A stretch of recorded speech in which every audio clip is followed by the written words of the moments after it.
thing. Okay, hold on. Hello, Barbara. Um,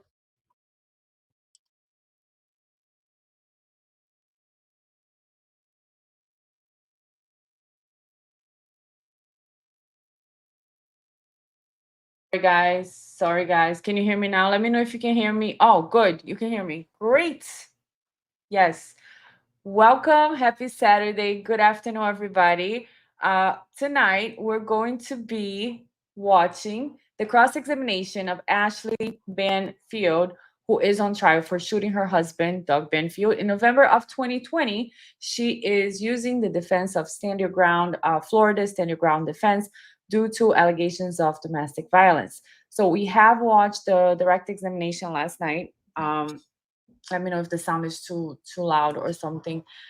We watched the direct examination, and what was our observation from yesterday direct examination is that Ashley is displaying all the physical signs, all the body language of someone who is experiencing post-traumatic disorder, which, due to trauma, we develop all kinds of cues in our body, in our response. One thing she constantly does is apologize. I'm sorry, I'm sorry. Even when she's not supposed to apologize. It's like, can you speak a little louder? I'm sorry, I'm sorry, I'm sorry. Um, I've experienced a lot of trauma in my life. It's really hard to stop apologizing. I have to work on it. I'm like, I haven't done anything wrong, so just stop apologizing. Her body is down, her face is down, her eyes are down. So when the person is like in disappearing mode, um, she has a rapid eye blink, which is just cause of this stress, nervousness, anxiety. Being on trial, being on a stand for murder for the rest of your life in prison is a huge deal. So all signs of stress, anxiety are completely normal. What we're trying to observe here is her overall behavior, her testimony. Do we think she's credible or not? So we have a long cross examination to go to. So we better get started. Without further ado, let's hear the cross examination. Anybody talk amongst yourselves or discuss the case in any way? Did anybody talk with anybody outside of the jury about the case? Or did anybody do any research on the people, places, things, or legal topics we've heard anything about? No, sir. Everybody says no. State, you may begin your cross examination. I would like to just start with a couple of issues. So first, Doug Benefield never punched you ever, correct? Yeah, I think that's correct. Doug Benefield never choked you ever. No. He never kicked you. No. He never pointed a gun at you. He waved a gun in my direction. But it was not pointed at you, correct? It was pointed at me while What he was the waving hell? it at me. He never came at you with a knife. No. Or a club. No. Or a baseball bat. No. I'm gonna have to pause. Okay.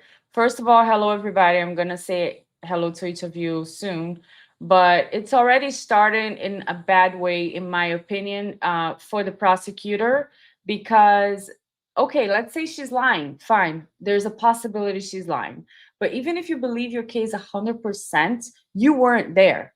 So the possibility that this is an actual victim and you're saying stuff like, did he ever punch you? Did he ever kick you? What does that mean? Does that mean that that's abuse to you, Mrs. Prosecutor? Because absolutely you have no idea what abuse is, apparently, or you are uh, doing a huge disservice to all the people who work so hard to help and encourage victims of actual abuse, which could be mental, psychological, and yes, physical.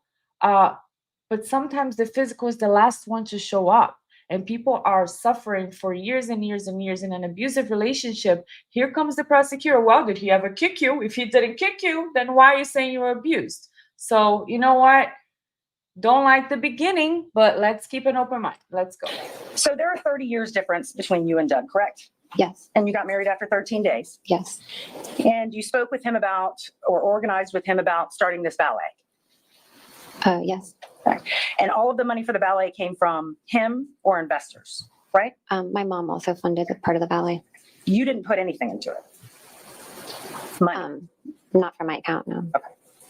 In fact, during this time in South Carolina, you never worked, did you? He wouldn't let me work. When you said in the very beginning he flew you to South Carolina to visit before you were married, he paid for that, correct? Yes. Okay. And the cruise you talked about going on, he paid for that?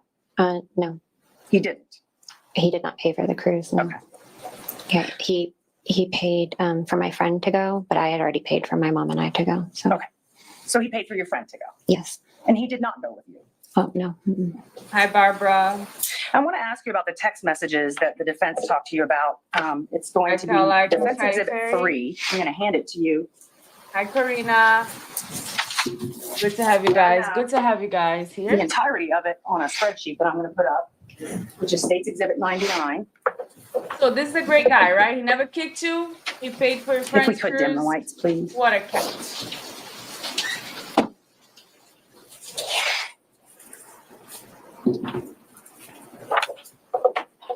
And Judge, based on the rule of completeness, State would enter into evidence State's 99. Did you want to be heard in addition to what we said earlier? I haven't actually seen the specific message. Just a quick note, we are watching this at 1.25, which I don't think is too fast, but just so you guys know, in case you think the blink rate, just keep that in mind when we are watching for her body language cues. Another thing is that, so from the prosecutor behavior, right, from her behavior, if she believes that Ashley is lying, and the more that Ashley, let's say, acts, if this is the prosecutor's point of view, okay guys, please keep that in mind. If the prosecutor is attacking her and she's lying in her mind, and Ashley's saying I'm sorry, she's acting even more downward, even speaking even lower, this is gonna piss off the prosecutor even more, making her be even more aggressive, which may be okay for the people who are already thinking she's lying, but for the people who have doubts and the people who are thinking, okay, listen, I wasn't there, I'm not sure if this person was really abused, I think you're coming in a little too hot. So let me see. Barbara is saying, I'm sorry. I'm sorry. I watched yesterday. Don't apologize, Barbara. And can't stand this prosecutor. She's telling the truth. I actually think the prosecutor has been doing a great job from the little bit that I watched today. I don't like the other prosecutor, the brunettes, but this one, I think she's doing a great job. I don't know about this cross because I haven't really watched a lot. Barbara's like, I didn't mean it. It's fine. I'm kidding. I'm kidding because we apologize way too much and we're learning from Ashley, right? So we'll see. Okay, so let's keep going.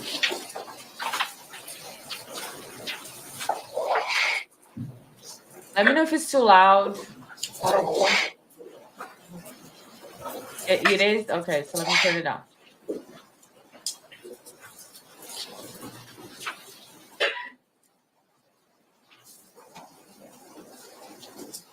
What is it, a sidebar? Let me see. Sidebar 439. I don't want to miss anything on this. I'm going to wait a few seconds here. Tell me if you guys, if you think the volume is okay right now. Any objection to State's 99? Received. Okay. So I'm going to put this up on the board behind you, screen. Okay, so these are the text messages that the attorney, so on direct examination, I believe, right? Her attorney asked her about these text messages, but he only read what Doug was saying.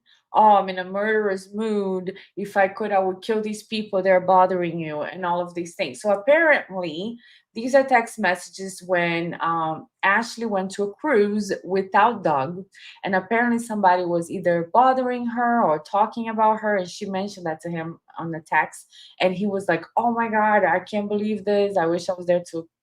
I'm in a murderous mood," or whatever the words are. We're gonna hear him. But when her attorney was reading them, he only read his part. He didn't read her responses, and it was out of context. So now we're gonna hear in context.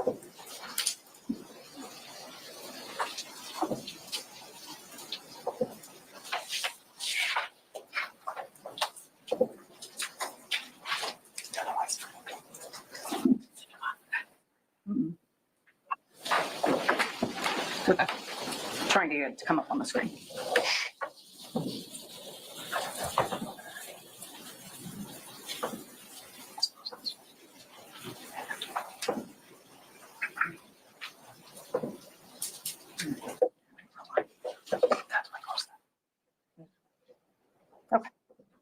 All right. So I let's would like get to it. orient you to what we're looking at. So on the top line, it gives whether the messages are outgoing or incoming.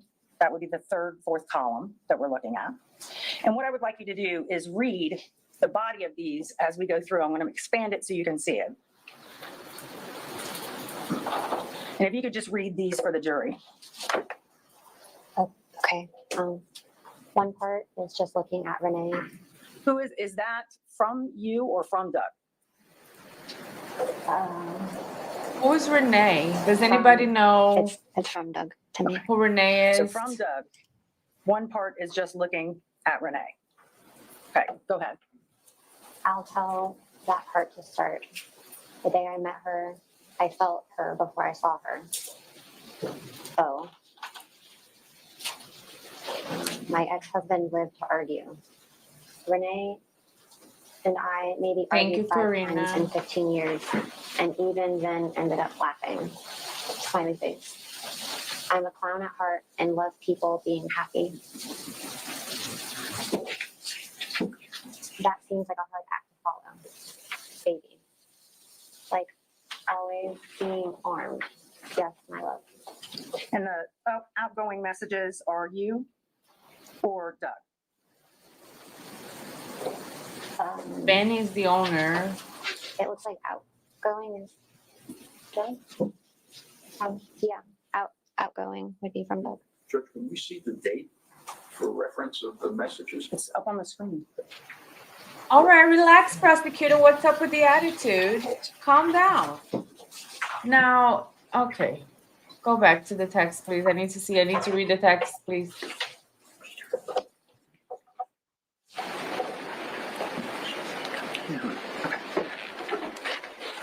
So yes, my love, I think was the last thing you said. And then what's the next thing? Oh, she did pass away. Okay. Are you doing things that are dangerous? And you're going to have to speak up just a little bit. I'm sorry. So he's asking her if she's doing things that are dangerous in the cruise, to think of all the time you were not with me. Okay. Are you doing things that are dangerous? To think of all the time that you were not with me, and understanding them and how to conduct warfare in them for the kingdom. Where was he when he was sending you these messages? While you were on the cruise? What is this? I The believe he would have been in Lori Charleston. Vallow trial again? What kingdom? He wasn't on a business trip. I don't believe so. Please Okay. remember, Continue guys, to reading. All the other subscribe, people. like, and share this video to help All us. the other people. And then a And by rectangle. us, I mean my channel, our It makes me channel. so sad. And then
Okay. We're back. I apologize. The StreamYard just crashed for a second here. Let's see if you guys are here. And I have paused the video. We're going to go back to the video now. Let me share the screen again. I paused it, so we're going to go back right where we were at. Let's go. And you said, Oh, baby, my love.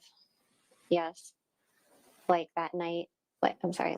said, Go back a little bit. I'm sorry. And then He was saying you were easy prey for predators. You're sweet and want to please people, and they use that. By the way, if there was ever a type of person that psychopaths, abusers in general are attracted to, are people who are kind and loving and they want to help everybody. So that is something. It's a trait for the people that they're attracted to, because they do believe they're easy prey, just like he's saying here.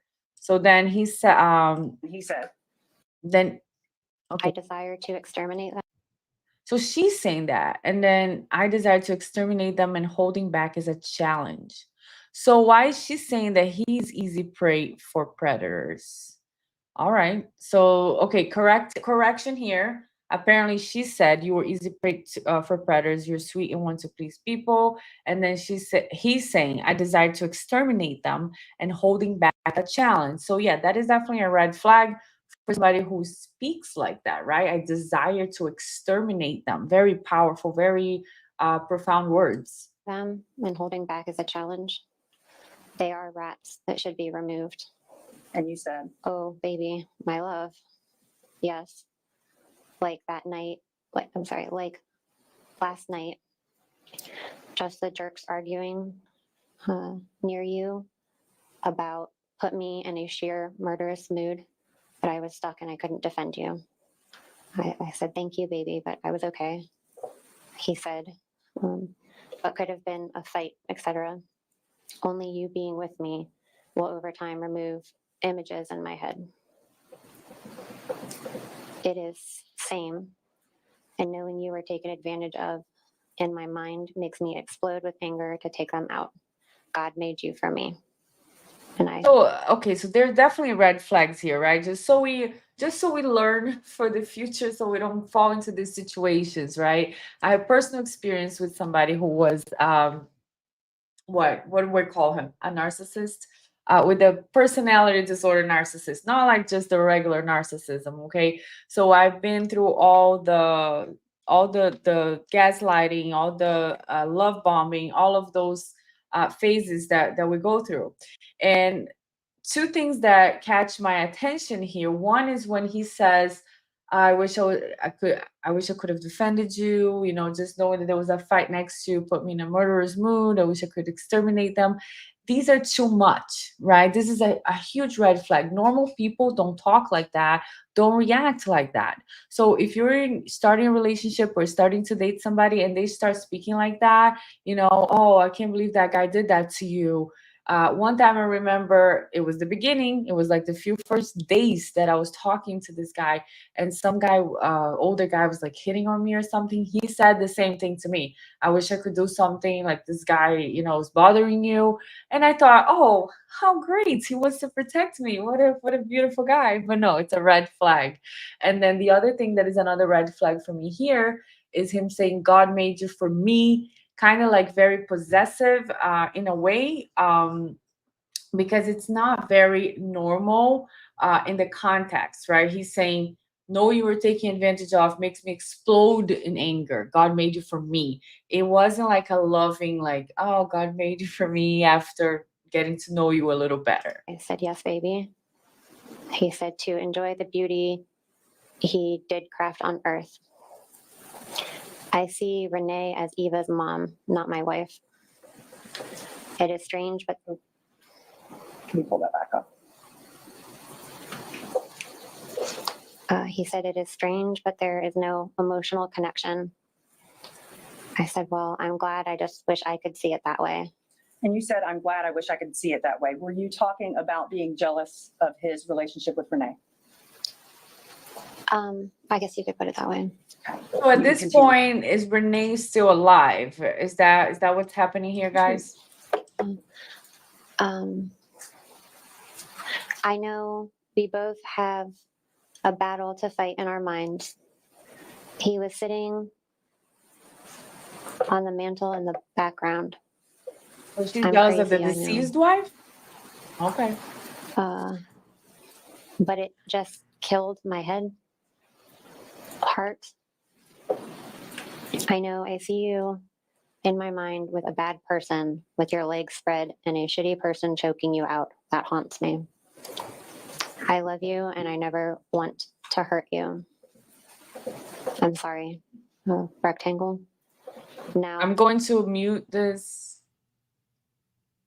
Now I see some douchebag on top of you. Beep, you with your legs spread and him choking you, and beep, you more. Right now, I literally want to go kill him or them. you never want to. I said, no one will ever touch me. I am yours. And then he said, you have never seen The Warrior, right? She said, baby, don't even think like that. He said, you haven't seen the warrior side and never want to. So very cute for the beginning of a relationship, but now that we have the aftermath, we can see this is another red flag, right? The guy is mentioning that he has a side of him. Even when remember Johnny Depp, he used to say the monster, I have the monster, and that was the name he gave to him when he was in his addiction and he was loud and angry and stuff like that. So when people start to tell you things, believe them, especially in the beginning of a relationship or dating somebody like that. So you haven't seen the warrior side of me. Okay, great, warrior sounds good, but never want to is a warning. So put that in your little notebook when you're dating somebody and they're telling you something about themselves. You don't even think like that. He said, you haven't seen the warrior side and you never want to. I said, no one will ever touch me. I am yours. I don't. You are right. I want to see you only as my sweet and loving husband who is gentle to me and kind. So this is her voice cracking, which we talked about yesterday, right? When your voice cracks like that, it's not something that you can really control. You can do a lot of things. You can act, pretend like you're crying. You can do this with your face and be like, "Oh my God." But the voice cracking coming from deep down her throat is not something that she can fake. So she's talking about how he's supposed to be this loving, gentle husband of her, and that's when her voice cracks. So look at the context of her body reaction, right? Her physical reaction. So that is to me something very truthful, that she is expressing that she went into this relationship with this expectation that he was going to be loving and kind and gentle, and now you can hear the pain in this specific moment. He said, we went from joy and passion to now I'm in a testosterone rage inside. Another red flag, rage, right? When people talk like that, it's not the first time they talk like that. He knows something about himself that she doesn't know. So when people talk about rage, like, it's different than saying, I get angry sometimes, right? We have different ways to express ourselves. So when people say, I have rage inside, it means he has gone through stuff. He has developed a language that allows him to admit that he has rage, which is way more than anger. It's way more than a lot of things that are considered normal. So red flag. Just make sure we observe the red flags for our own benefit. And who is always there and safe. That's what I said. And I said, let's not ruin the day. He said, but kill the bad people. Okay. So Okay. then that's a And I said, huge tell me that you love bomb. me. It's not even a flag. So this conversation was about things that you had told him that people had done to you, correct? When he's talking about, I'm imagining this, I'm imagining people choke you, he's talking about a conversation that you had had with him explaining that this had happened. I think he was referring to on the cruise one night I was talking to him on the phone and I was sitting out in the hallway up at the top deck and I was just trying to get somewhere where it'd be quiet so I could talk to him. Just watch how the prosecutor gets annoyed, right? You can see her annoyance, like her lips are like she's annoyed because Ashley's even more, she's acting even more like a victim now, acting or being, I don't know exactly the truth, But for the prosecutor, this is annoying because she's like, I'm just asking you one thing. Don't start telling me. And Ashley's like, oh, because when he did this and the da da da da. And the prosecutor is not liking this. Catman, hello, Catman. The message is about being sweet and people pleasing are from Doug. Outgoing is from him. Okay, yeah. Thank you for clarifying that. Corina loves pink. By the way, Corina, I love your new picture. Great picture. And yes, I know you love pink. I love blue. Um, you're saying he was supposedly on steroids. Okay. I heard about his picture. I haven't seen his picture with the muscles or something, but we'll see. We'll see if they're gonna show it here. So let's see what else. him. And it was near, there was some like a bar or something up there, I think. I'm not sure. But people were coming in and out, like maybe a restaurant. And while we were I'm gonna talking, stop you he there. heard, Is the answer yes or no? Did, She's saying, You need to allow her to finish her answer, Your Honor. let me finish your answer. he had heard a couple guys that were talking loudly, and he got upset because he thought these guys were going to hurt me. And so he had talked about then that he imagined that, you know, I was out in the world without him and that people were going to take advantage of me and that he didn't know what was going to happen to me. and he was afraid. And that's very strange, right? Okay, so let's try to think this through a little bit from what I'm understanding here. She's in this cruise and then she's talking to him on the phone. He hears some people fighting next to her. Is that what happened? Or she tells him. And then all of a sudden he's like, oh, you're out in the world without me. Like they just met. They like she has lived a whole life without you, sir. Like she doesn't need you to protect her all the time when people are arguing next to her. Like it's not even arguing with her. So what is even happening here? For your safety. It's too much. Yeah. Doesn't And he was doesn't make saying that sense. if anybody hurts you or he thinks about anybody hurting you, it sends him into a rage. Now she's being Yes, very and that condescending scares and sarcastic. I'm sorry. And that scared you. Well, as I said earlier, at the time, I kind of, you know, played it off in my head that he was just my new husband who was trying to be protective and like show that he loved me by kind of being, you know, manly. Yeah, sounds like she was liking the attention, right? Oh baby, you don't have to So- say that. I want to talk about you having a baby. I'm okay. So Doug had a vasectomy removal in April of 2017, right? Yes. And you paid for that. Part of it went on my debit card or my credit card. The And answer your is intention was yes. to get pregnant. Yes, we had talked about that. Yeah. And this was how many months after you were married? We got married in September. So October, November, December, January, February, March, April. 7. And was this during this time? You said he had started criticizing you, right? Mhm. About the way you looked, your clothes, the way you acted. He was, according to you, he flipped a table, tried to flip a table, threw a chair, right? Yes. He would scream at you. Yes. He would call you slut and whore. Yes. That part for me is too much. Too much. Okay. Like I said, this prosecutor could be 90% sure that the defendant is not telling the truth. She wasn't there. She's not 100% sure, and it's just cruel to speak to somebody like that has gone through this experience. So another little trauma from my life. I have so many traumas. Thank God, there's a lot of help out there. But one trauma that I have is from an uncle that was an alcoholic, and he used to get home drunk and scream and call us names. So me, my sister, my mom used to lock ourselves in a room and just to protect ourselves from him. And we would hear him coming in and scream and calling us these types of names. And we were children.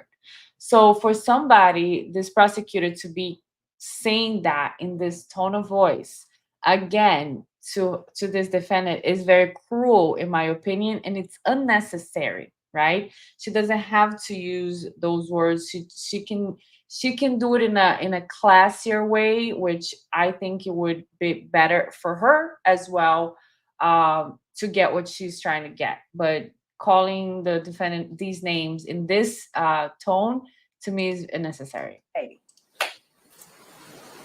I mean, yeah. And look at her face. She's also being very condescending and sarcastic. So the vasectomy reversal happens, and I believe you said that this baby was a surprise. Is that what you said? Well, we weren't like planning on it right then. Were you having unprotected sex? I suppose so. Okay, so that part, So you you know, knew that Ashley, unprotected come on. sex would result potentially in a pregnancy. The doctor had told us that it probably wouldn't work for a while, so it wasn't something that we thought would happen that fast. But That it one, did. see, that Yes. How part to quickly? When did you get me, pregnant? Ashley does miss on that part, because I think you should just try to be more like it's all about common sense, right? The jury is normal people like me and you, and if you're saying we were having unprotected sex, were you having unprotected? I suppose so. What do you mean? Yes or no? Were you having unprotected sex? Yes. Did you know that you're going to get pregnant? Yeah. So it's not a surprise, right? Okay, maybe you did talk to the doctor and the vasectomy doesn't work right away, but you were expecting to get pregnant, right? You weren't taking measures to not get pregnant.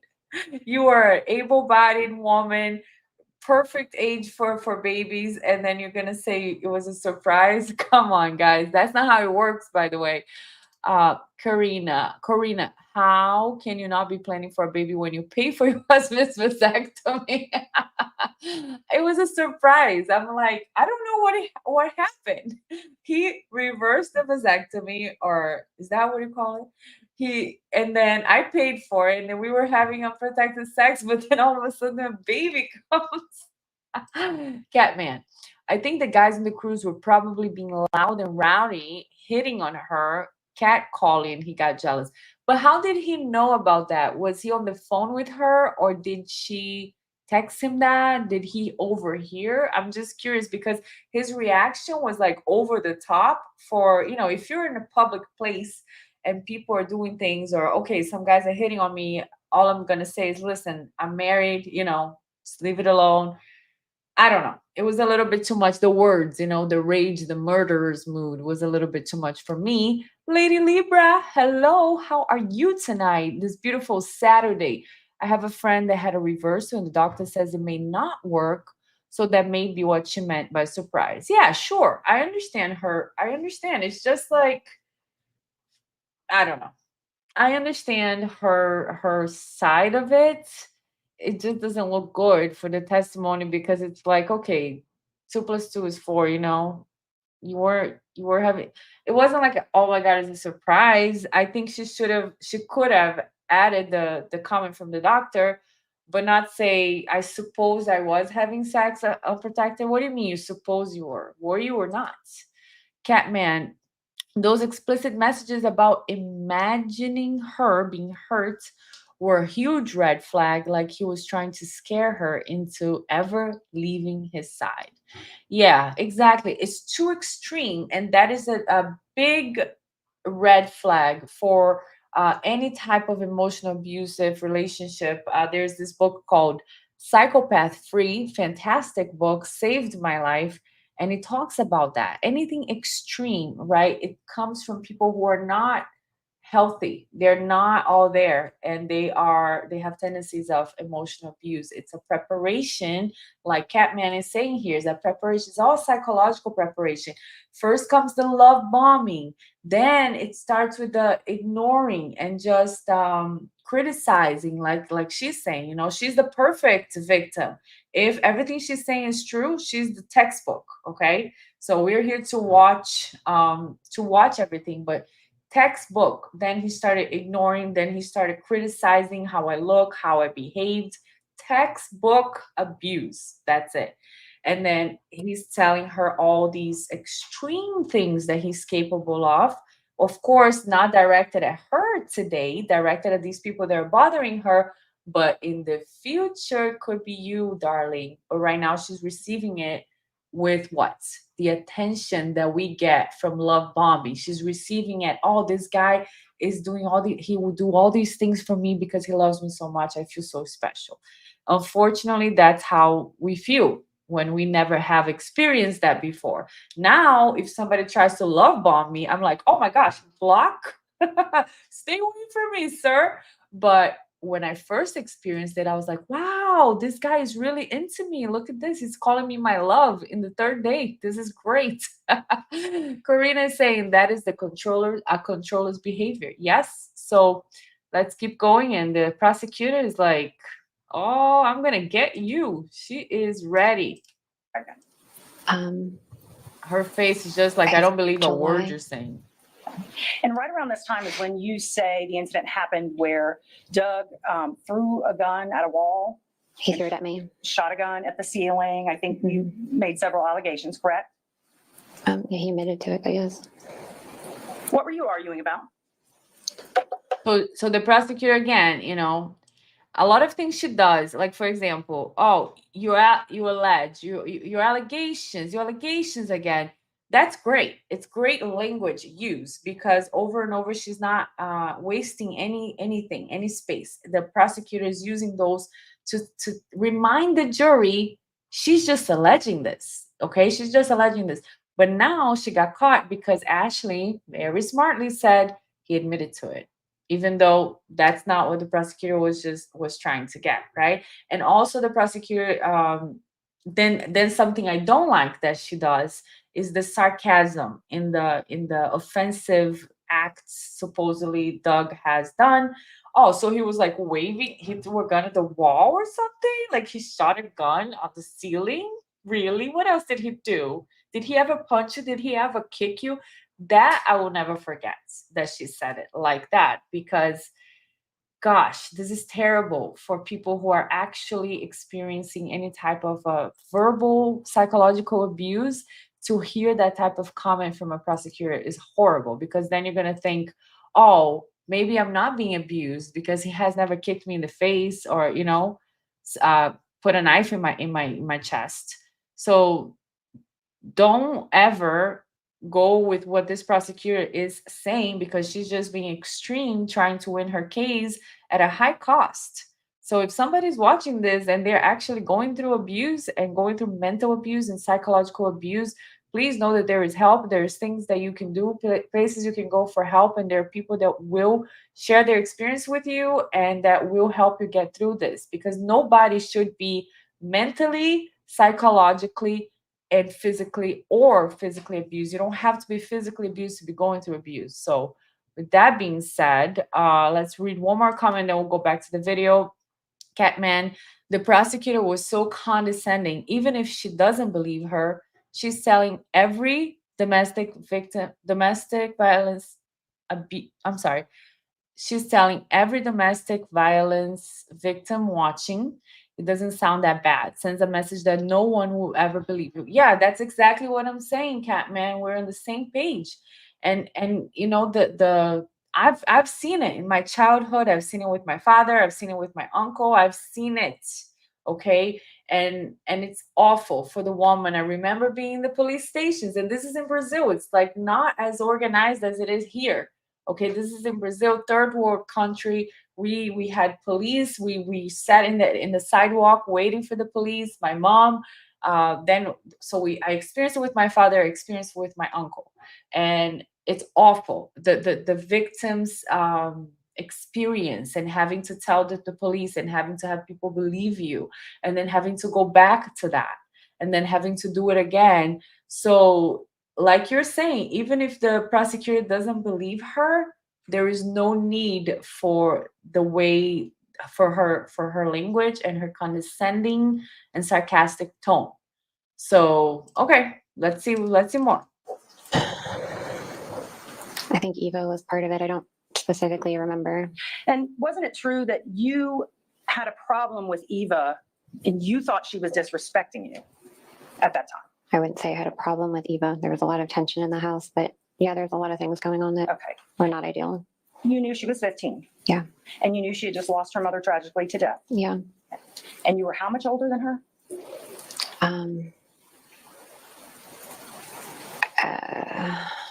10 years, 9 years, 10 years. Oh wow, And that's not a lot this at hasn't all. surprised you. No. That's I mean, not a lot. At first, he had told me that she was really going to love me and that she Does was anybody ready know to their have a woman in her life, and that he Doug wanted me to move in quickly because she needed a mom. So he made it sound like she also felt that way. And you had no feelings of your own. I was excited to get to be her stepmom. And you gave her a shadow box. I don't right know about this part. Okay, I'm gonna tell you right now. Around this time, correct? Let's see.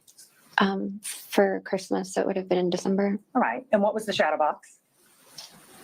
Need me to Wow, describe it? 54 years old and 24.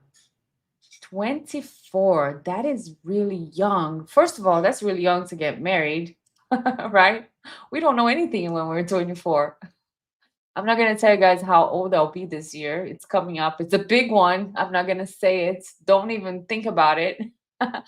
24 and then 54 years old. I don't know, man. That's crazy. That's a lot. Maybe. Maybe not. I don't know. What do you guys think? Is it a lot? Tell me in the comments. What do you guys think? Is that a lot? Yes.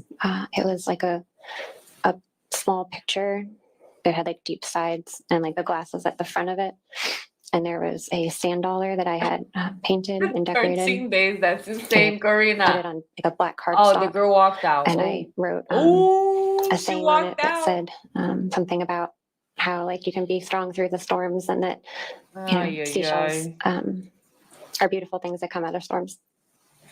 And that shadow box is the reason you were arguing that day with Doug, correct? I know it came up at one point. I don't know if that was the reason. And what was the problem with the shadow box? Eva had taken it apart and I guess had thrown out the thing that I made and was using the picture. Wolfie music. I met my husband at 22. I had already been married and divorced. Wow, look at that. Life experience, very young. Good for you. I can't find a husband. Like I'm like, all right, whatever. I'm not looking. I'm just saying, everybody's like, I've had three. I was talking to this lady last night. She had 3 husbands. And I was like, why getting all the husbands? Like, I don't even have one. Like, I never had one husband. You're just getting all the husbands. Corina saying, I married my husband at 20, was divorced at 25. So you guys see. Oh God, that's whisper barking, I think, for somebody. Well, I don't know. I don't think people are getting married anymore that early. People are just like not really into the commitment thing anymore. You're so beautiful. Though. Thank you so much, Wolfie Music. That's what we were talking about. My friend was like, "You're so beautiful." I'm like, "Yeah, but I don't see nobody proposing." That's what I'm saying. I'm not. Nah, I'm kidding. I'm not looking. I'm okay. I have Whisper and you guys, and I'm happy here. So let's keep going. And this is the cousin, right, guys? This is the Frame cousin for that something else. testified What was she using the picture frame for? on the She first put day. a rose from her mom's funeral in it. And that upset you pretty badly, didn't it? It made me really sad. I had taken a lot of Okay, time to so make. I'm gonna stop here because this part I really don't like. I really don't like this part about Ashley. Like seriously, I have issues with this part. First of all, her mom had just died. Okay, I lost my mom. What 7 years ago? For a while, I couldn't even like put a picture up of my mom because it was so painful for me to look, talk about her, anything. This lady comes in, marries her dad very quickly. We're going to talk about the time very quickly. Then she gives her a box, shadow box, whatever it's called. And this girl, this teenager, right?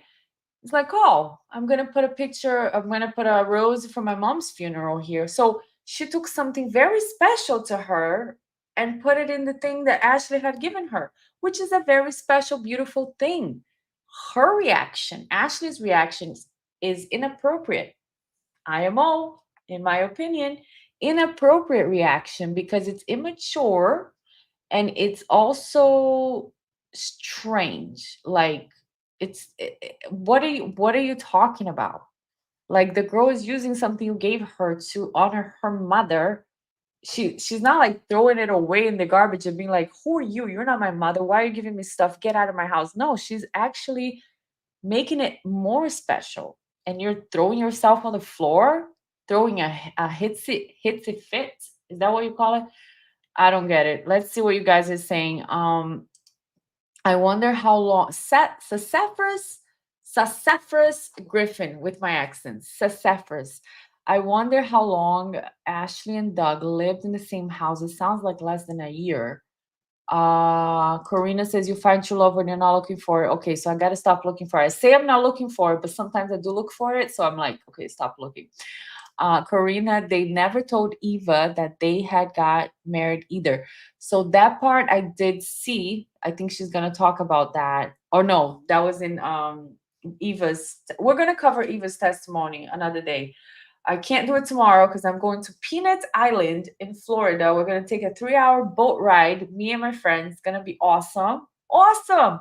But we are going to cover her testimony. Eva is the daughter. So they got married. Then apparently, from what I heard, Eva goes in the car and he's talking to Ashley on the phone. And then Eva's like, oh, who's that? Oh, my girlfriend. Actually, it's my wife. Something like that. Wolfie Muse, she destroyed a gift that was given to her. I don't know. Wolfie Muse. I'm not, this part really bothered me because the mom died. Have some respect, reverence for the mom who died. I mean, I know it was a gift from you, but if you're not immature, you can understand it's not personal. I feel like it's being selfish, you know? I don't know. That's just my opinion. Everybody has their own opinion, and that's totally cool. I like that you guys have disagreements sometimes. Karina loves Pink, jealous of her love for her mom, maybe. Okay, but she can never replace, be there on the same level. Like, I don't know. Okay. Wolf is saying, I understand that why Ashley was hurt. Okay, fine. Eva probably wasn't ready to accept them and the gift, but she accepted the gift. She accepted the gift and she put the flower in there, right? What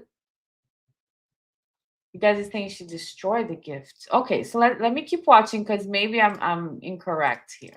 Make it for her, and I thought it was special. And Yeah. you began crying yes, and you dropped to the floor and sobbed hysterically. That's Probably. inappropriate.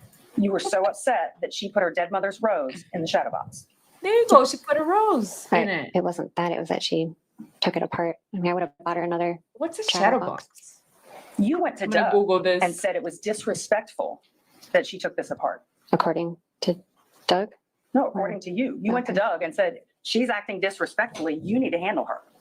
She upset me. I'm crying. I don't remember saying that about. Okay, so hold on. Let me share this with you guys. I'm sure you guys don't want to see it, but okay, so shadow box is something like this. Like she said, she put the shells in it, right? So maybe this one here would be a shadow box. Is that what you guys think it is? And then she took it apart. So she took the shells out and put a rose from her mom's funeral in. So, okay. All right. It's a box that you can put things inside a bit like a chunky picture frame. Okay, I never had a shadow box. Interesting. So let's go back to the testimony. That. Isn't it, in fact, what you were arguing about before this whole incident with the gun and the ceiling?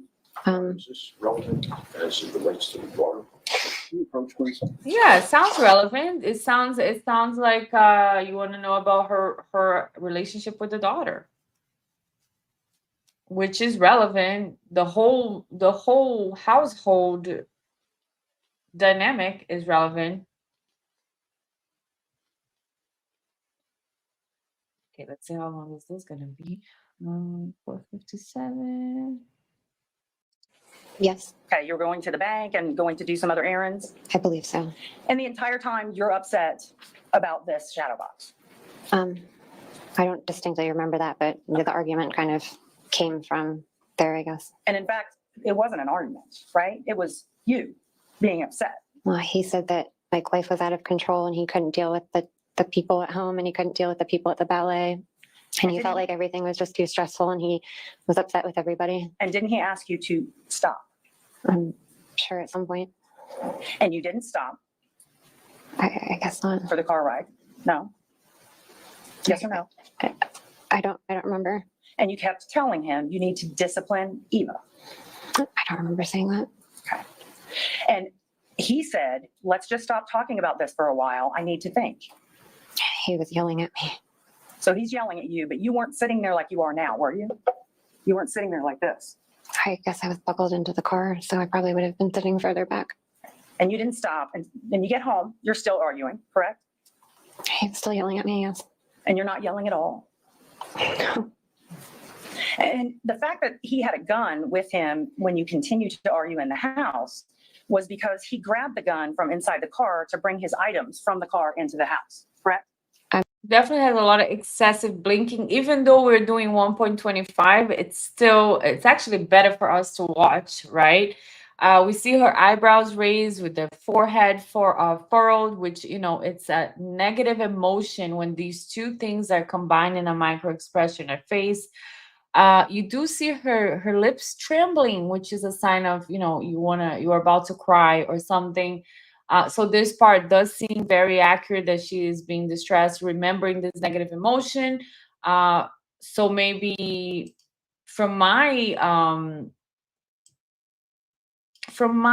observation and like taking into consideration that I think the shadow box thing was an overreaction from her, and that's just me. I know you guys are saying you feel differently, but for me, maybe she started like a tantrum, right? She's what, 25 years old? She's like, what? And then he escalated, right? She probably pissed him off, which I'm not saying it's her fault in any way. I'm just saying then he probably turned into the person, the monster, or the warrior that he turns into. And he started being like, you know what? Shut the F up and this is wrong and the ballet is going wrong. And now can you just stop? And she wouldn't stop. And now she's actually getting scared because of how he is responding. Could be that it I'm happened not sure that where he way. had it. I Maybe guess. not. Okay. Who knows? And it was in a holster. I believe so. And you both used to carry guns. Mhm. You carried guns on a regular basis. Yes, you ma'am. Nice. had I wish at I the could time carry a more than one gun. I don't know. I don't yes, feel ma'am. comfortable And yet. you actually bragged, as well as Doug, about having guns, correct? Yes. And you would go shoot them on a regular basis. I haven't been to the range since before the presidential election. Okay. But during Okay, the but time the that you met question Doug, was, did you shoot it in a regular basis? So the answer would be yes, right? So I don't know. I don't like it when people do that kind of answer. Just tell the truth. It's no problem. So you shot a gun on a regular basis? Yes. Karina said she can't remember, but she can remember him yelling at her. Right. It's when you can't remember something, it could always be construed as a part of being in shock, right? Having trauma. There's definitely lapses of memory. But if you do say something like, who did that a lot? Colin Albert, right? We miss Karen Reed's trial here. Colin Albert, he would say, I don't remember. Oh, what time? 12:15. So that he remembered. So when you do things like that, which are inconsistent, you remember certain things that are to your advantage, but you don't remember everything. It's always like a little yellow flag in our head. So, okay, let's keep going. at a political event, you had one of the guns in your bra. Yes, that's where I concealed carried. Okay. So having Okay, a which firearm political in a event? We car wanna or know, in we the wanna house know. is not that unusual to you. No, ma'am. So after you get back inside, there's this argument that continues on and on and on and on. And you're still asking Doug to discipline Eva. I don't recall that. And where is that coming from? How does she know? How does the prosecutor know about these things? Did Doug give some type of deposition before he passed away? Because if Ashley at this point from the car, she's scared of Doug, why is she continuing to say you need to discipline her for doing this to me and blah blah blah blah blah, which I don't like at all. If I'm a woman marrying somebody now with a child, with a teenager, first of all, God, that's a lot, right? But I wouldn't try to intrude. I wouldn't try to become a mom. I would try to like be as friendly as I can. And if the person is open to it, sure, I would give some advice and help. But if the person is not welcoming and I've seen it. I've seen a friend of mine marry a guy with 3 teenage kids, and I was friends with the teenagers, and they hated her. So it's like very difficult for you to get into that type of of situation and just be like, oh, you need to discipline the kids because they're not giving me the respect I deserve. I mean, come on. You're 25 years old. We just got married. What do you mean? I don't know. That's just my thoughts on this. Leila Rose Rittenberg from Charlie, Your Sister. That's a great name. She got upset about it because the gift was meant to glorify her, feed her emotions. So the rose stirred up competitive feelings within herself. Gift was not from their heart. Yeah, I mean, I don't know. I don't know if I feel all that, but I do understand that it's not a mature reaction for me for somebody to give a teenager something that I give this teenager this box, but she just lost her mom. So she takes the box, she removes something and puts a rose from her mom. To me, it makes it even more special because she's putting something completely like um sacred to her. Her mom's rose in that little box that I gave her, you know? So to me, it makes it even more special. So it was very immature reaction, but that's fine. Karina says, absolutely, Shellbell. Hello, Shellbell. I'm late. That's fine. We have just started this little party here. We have just started. We have a long way to go on this cross. Let's go. You say he was waving a gun around and threw a gun at you. Is that what you said? Yes, ma'am. So he has a gun in his hand, could point it at you, He did point but it he at me. throws a gun at the wall. No, he threw it at me. He missed me. Okay. And it hit the Look wall. at her. Yes, Okay. ma'am. Uh-huh. Oh wow. And she's laughing. Like she's like, the prosecutor is like, okay. Mm-hmm. That is just inappropriate, prosecutor. No need for that. Um, just disrespectful. Karina, she's only 25 though. She wanted even to accept her, I think, but even made it clear she wasn't ready. Yeah, I mean, yeah, 25, 25. Sure. That's why I'm saying immature, probably. So she took it personally.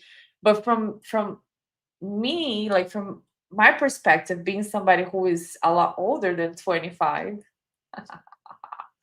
a lot older than 25 years old. I've already told you guys how old I am, right? Why am I hiding? But that's okay.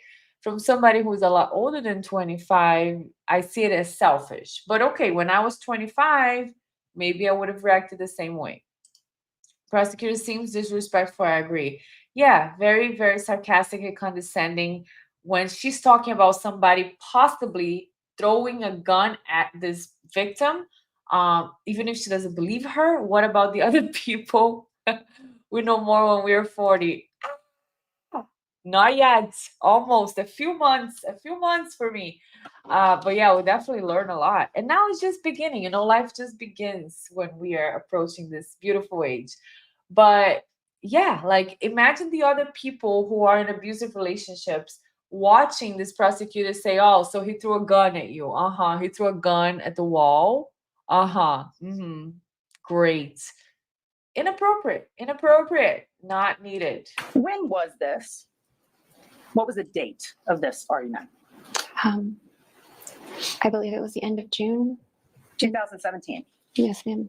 When was your wedding reception?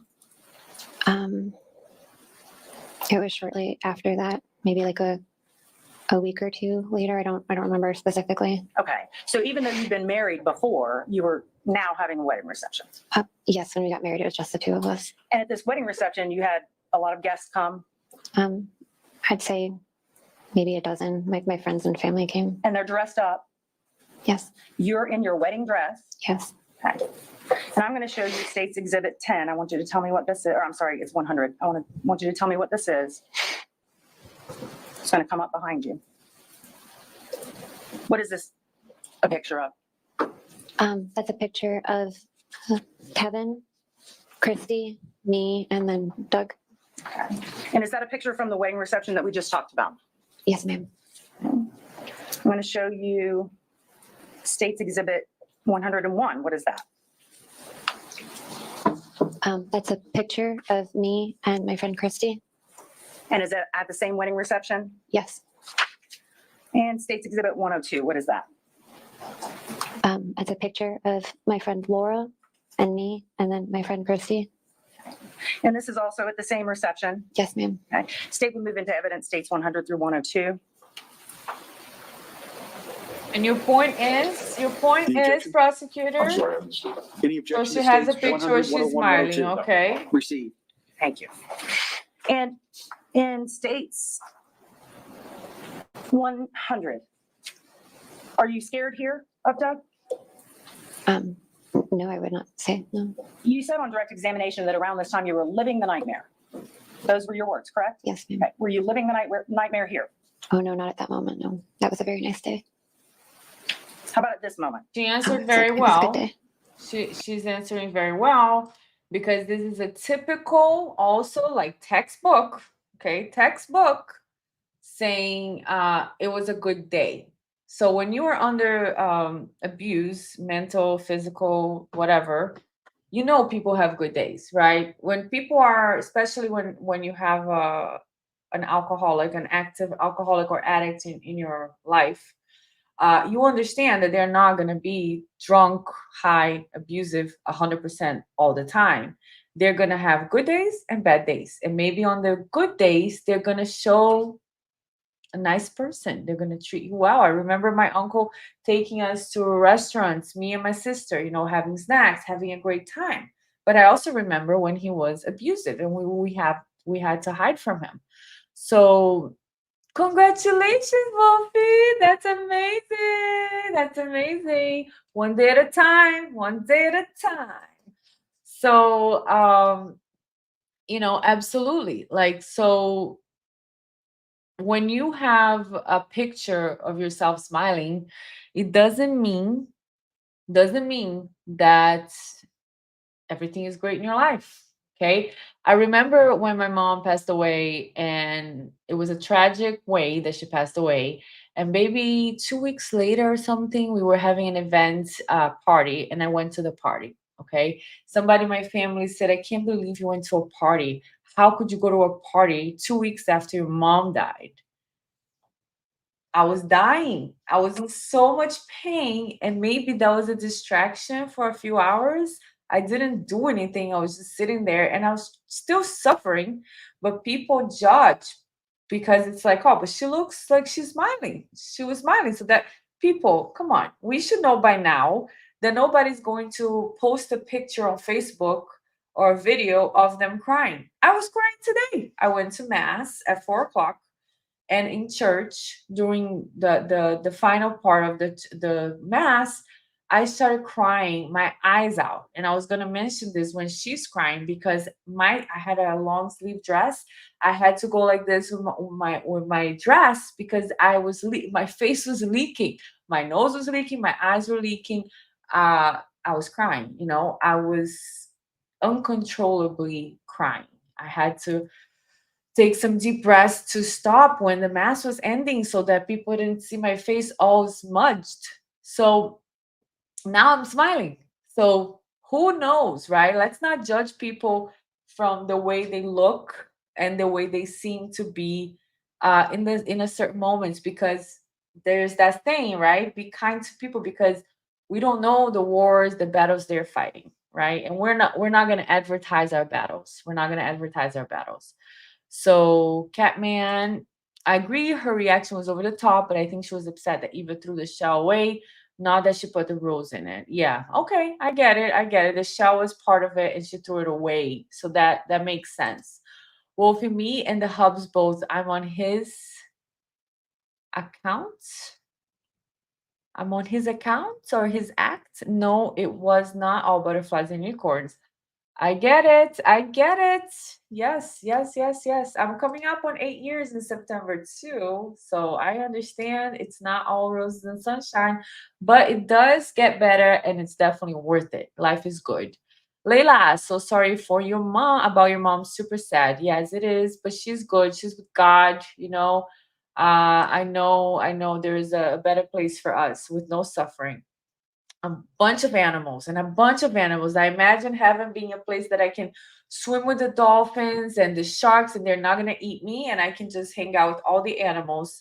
Natalie Pirani, I'm late, but so glad to be here. Welcome. We're glad you are here. Happy Saturday, my dear. Wolfie said accounts. Okay, so let's go back to the picture where she's smiling. And what the heck is your point, prosecutor? So she's smiling. So what? And states 102 at this moment. Same. It was a good day. Amen, Natalie. Amen.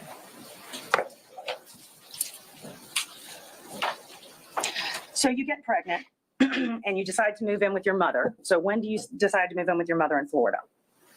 It was the end of August, I believe. I was really sick, and he brought me down to my mom's house and dropped me off. Okay, but going to your mom's house was your choice, right? We decided together. He said he couldn't take care of me. He was too busy, and that my mom could take care of me better. So I was happy to And you go. needed someone to take care of you while you were pregnant. I was really sick, yes. So you moved down with your mother at maybe August of 2017, you said? The end of August, I believe. Okay. Okay. But there's still this issue of the injunction in South Carolina while this is going on, this South Carolina, Florida thing, correct? I'm not sure I understand that Well, question. you said you applied for the South Carolina injunction, or you received the South Carolina injunction right around that time in 2017. Actually, I think you said November 2017. Yes, a few months later. So shortly November. after you moved in with your mother, a couple of months, you filed for an injunction in South Carolina. Yes, ma'am. And we talked about the fact that, or you talked with the defense about the fact that it was a mutual injunction. Yes, ma'am. So both parties agreed to stay away from each other, correct? Yeah, I believe that it was for both parties to stay away. No evidence was presented at this hearing. I don't believe so. None of your complaints were heard at this hearing. There was like a written, like a filing. But the judge, other than that, did not hear any evidence at the hearing. That's correct. All of that was forestalled because the two of you agreed, okay, fine, we will have this voluntary stay away order. It was decided through the attorneys, but I believe that was, yes. Okay. Yes, ma'am. So the judge never found that Doug Benefield was dangerous and ordered this injunction. I'm not sure what the judge found. I don't know what you mean by that. There was never a court finding giving you an injunction other than you stipulated to it. The judge ordered it. Yes, ma'am. Okay. Okay, so we're gonna talk about this real quick. Karina, it's strange. He thought she'd be better with her mom, especially as he's so controlling. Yeah, it is strange. So there's a lot of gaps, in my opinion, on this whole situation. I don't know if it's the lack of narrative, like somebody explaining everything in a timeline in a better way for me to understand. We met on this day. We got married 13 days later. We lived together for whatever, a year, 6 months. After a year, after I got pregnant, we started having these arguments. We started to do this and that.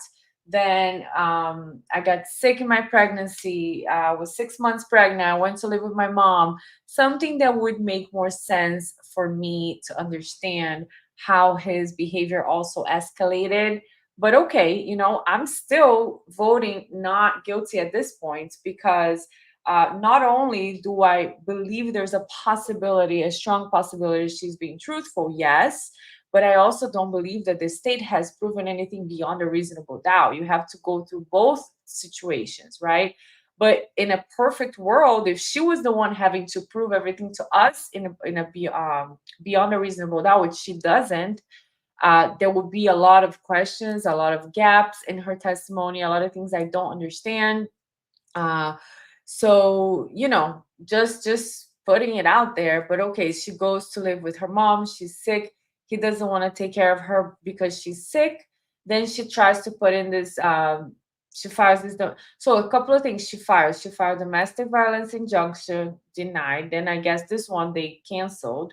Time sharing agreement for Emerson, the child, divorce, and termination of parental rights. So she has tried to do a few things to protect herself from him.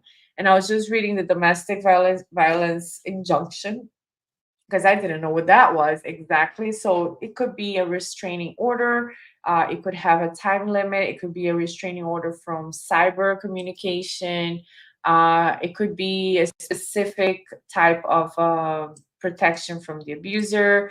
If the judge decides that there is an immediate and present danger of domestic violence, the judge will grant temporary injunction. They will make the decision based on their petition. But it seems like she came into an agreement with him based on their attorneys, right? Their attorneys came into an agreement where they wouldn't proceed with the injunction at this specific time. Now, does that mean she wasn't being abused? No. One of the things that the book I was talking about, Psychopath Free, talks about is that a victim in an abusive relationship, and that could be mental abuse, psychological or physical, or all of the above, that they return to their abuser an average of 7 times. I remember when I first read the book and I finally understood what was going on, what was happening in this relationship that I was with this guy. I was like, oh, this is crazy. What is love bombing? What is gaslighting? What is this? What? I mean, this. And I was so scared because I was like, this guy is like a psychopath, not the one that is killing everybody out there, but just like a regular person that walks around and does all these things to mentally abuse the people that he likes to have in control. It's like a vampire. And I was so scared. I was like, okay, I got to finish. I got to end with him, but I got to end in a way that he's not going to notice that I know what he is, because I don't want him to be mad at me and I don't want him to come to do a revenge. So they also say that, right? When you end, you don't end like, you don't scream, listen, I know what you are and you're a psychopath and I'm done. No, you get out. I was like, listen, I'm going through some stuff. I don't think we should see each other anymore. Goodbye. After I think 3 months or something, I got back with him. Yes, guys, I did that. Stupid. But that was one time, okay? I didn't go back 7 times, but that's what the book talks about. So I don't find it strange that she decided to remove the injunction. I don't find it. I find it very coherent, that it makes sense with being a victim of abuse. Okay, let's see. Karina says, I don't think the state has proved their case, but I don't think she is not guilty. Exactly.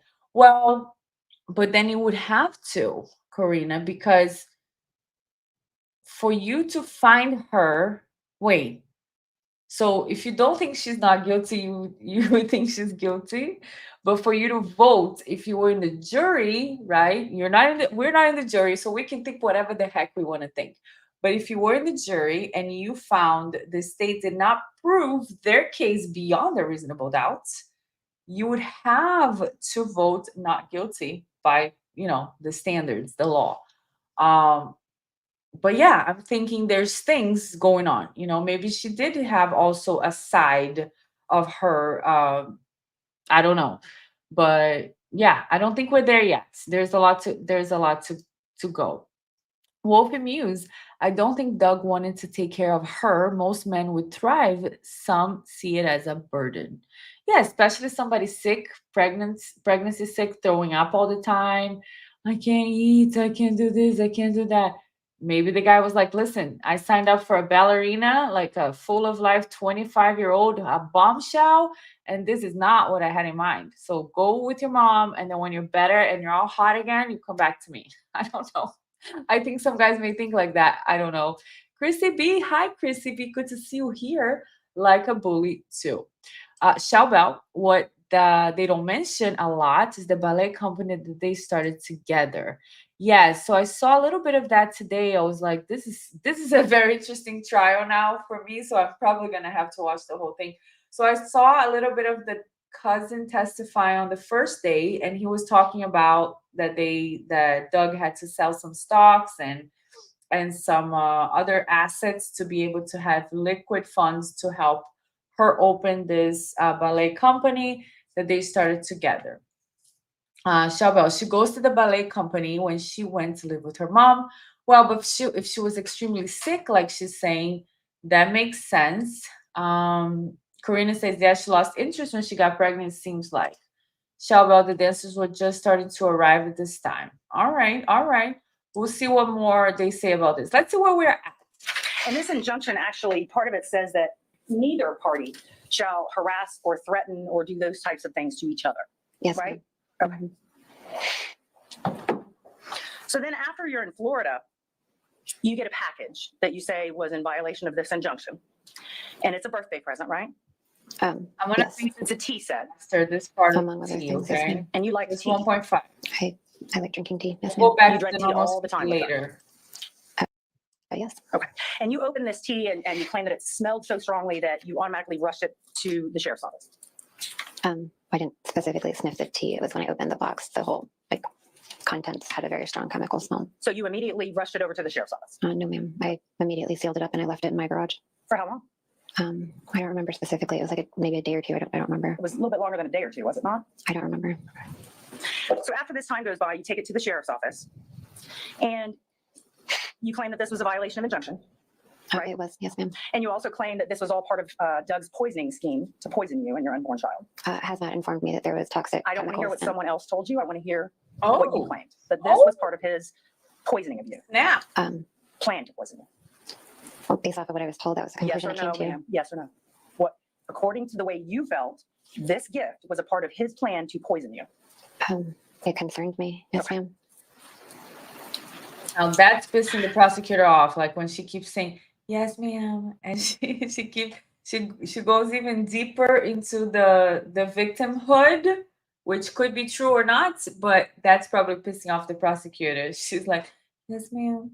And then So no charges were filed for that, correct? Correct. So you filed for an injunction based on the same allegations, right? When my injunction in South Carolina was getting ready to expire, yes, I filed for one in Florida. Okay. So when you filed in Florida, about what time was this? What date? I could give you a ballpark. It was in the spring. I don't remember exactly Spring of 2018? when. Yes, ma'am. Okay. So you had left Doug in South Carolina August of 2017, Yes, ma'am. and you filed for an injunction in the spring of 2018, That sounds right. but you hadn't been living with him, correct? Correct. You hadn't even had any contact with him for a very long time when you filed for that injunction, right? Well, other than him sending the box and So what violence were you trying to prohibit by filing this injunction? Everything that happened in South Carolina. well, I was just hoping that wouldn't happen again. Okay. what happened in South And at Carolina? the same time you did this motion for an injunction, you also did a motion to terminate Oh wait, Doug's the parental South rights. Carolina was the fight about the box, and then is that when he waved a gun and threw a gun at her? See, that's what I'm saying. I feel like it's not being very well explained. Yes, ma'am. So during this time that you haven't been with him in almost a year, at least half a year, there hasn't been any violence other than you say the T said. You're filing for an injunction all at the same time that you're trying to terminate his parental rights. This is all correct, right? Sounds correct. I And believe. you hadn't even had the baby yet, As of when? as of the time that you were trying to terminate his parental rights. I don't remember what the date was, but it would have all been around that time. And then there's the hearing that goes on for this injunction, right? And this is in front of Judge Moreland, correct? Yes, ma'am. Okay. And you had a 2-day hearing on this. Yes, ma'am. Partially, it was a motion for your injunction based on these issues, and it was also Doug's motion to be able to see his child, right? I believe at some point things got consolidated, but I don't recall specifically. So at this point, Doug had not seen his daughter, Correct. and your daughter was how old? As of the date, like the last court date, Yes. about 6 months old. And had there been any violence towards you between the time that you filed for this and the time when you had the hearing and she was 6 months old? He had showed up at night in my driveway, but I mean, there's no physical contact if that's what you're asking. Okay. And was this a time when the baby had been born? I don't remember the date of when he was in the driveway. How about, since we're talking about this, let's talk about the incident you talked about where the neighbor said that there was. Okay, I'm gonna take a pause here real quick. Let's see if we can make sense. So they got married very, very quickly, right? She got pregnant about 7 months later after they got married. Then she got really sick. So we don't know from month 1 through month 9, right, of her pregnancy when she moved out. So that actually gives us a little bit of insight about how long they lived together, right? Because they got married after 14 days they met. They lived together for about 7 months. That's when she got pregnant. So maybe less than a year. Then when she got sick with the pregnancy, she went to live with her mom. And there was already 1 or 2 incidents of abuse and fights, but nothing really physical. Maybe he waved a gun and threw a gun at the wall. That's what I'm understanding at this point. Then she has the baby, then there's the injunction, the restraining order, and he's not allowed to see the baby for 6 months. So he has never seen the baby, right? For 6 months. That's really drastic, really drastic. Like there has to be actual violence, actual abuse for you to take such a drastic or what is her motive? Why would she do all that to prevent the father from seeing the baby? Like, is she trying to get something? I don't see a motive from her here to be creating all this, but to not allow the father to see the baby. Then she says during all this time she received this gift from him for her birthday, and she says it was the tea contents package was seen by a hazmat specialist, and apparently there was something there, but she believed from the smell of it that it was going to be poisonous. And now there's going to be the incident of the window, the that he was in the driveway or something. This is not a flattering body facial expression for the prosecutor, but she's being so rough that we're gonna watch it for a second. Her face being like that, and let's go. That Doug was there? Can you tell me about that? Yes, ma'am. He was outside, standing in the yard at night. I guess trying to look in the windows of my house. And where's this neighbor's house? She is directly across the street. Okay. And isn't it true, in fact, that this was very dark? It was very dark out. Yes, ma'am. It was at night. Okay. And your neighbor told you that she saw someone in her backyard walking, correct? I think she said that when she confronted him, he kind of ran away. Okay. She never told you What the was at hell your is window. that? What she said was that he was trying to look in the windows. In her Oh, that's strange. The way the houses are situated, where he was standing, he was looking across into the windows of our house. Yes, ma'am. And she couldn't see who this person was. Object. She told you. She's asking Ms. Benefield about what the neighbor knew. She told you she could not identify this person. She said by Hearsay. just looking at the Objection. photo, she had a hard time identifying him by his face, but that she identified his voice. That's interesting. So let's talk about that. So when she tells you that there's somebody in her backyard, you go to her house, right? You end up together with her. Yes. All right. Not at her house, but yes. And you play a recording that you've recorded, like a voicemail from Doug, for her, right? She believed it was Doug, and she said that she could probably identify his voice because he had a unique voice. And so I played a voicemail I had from him, and she The identified him. fact is, From she that. didn't tell you she thought it was Doug.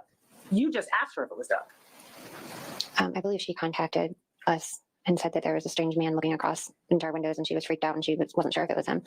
Okay. I don't remember specifically. I'm sorry, this is a long time ago. And you play a recording of Doug's voice for her. Yes, ma'am. And she goes, oh, that's him. Yes, That's ma'am. the one that was there. Yes, ma'am. So that is the ID that Doug was in her backyard. I believe she also described his body type, his stature.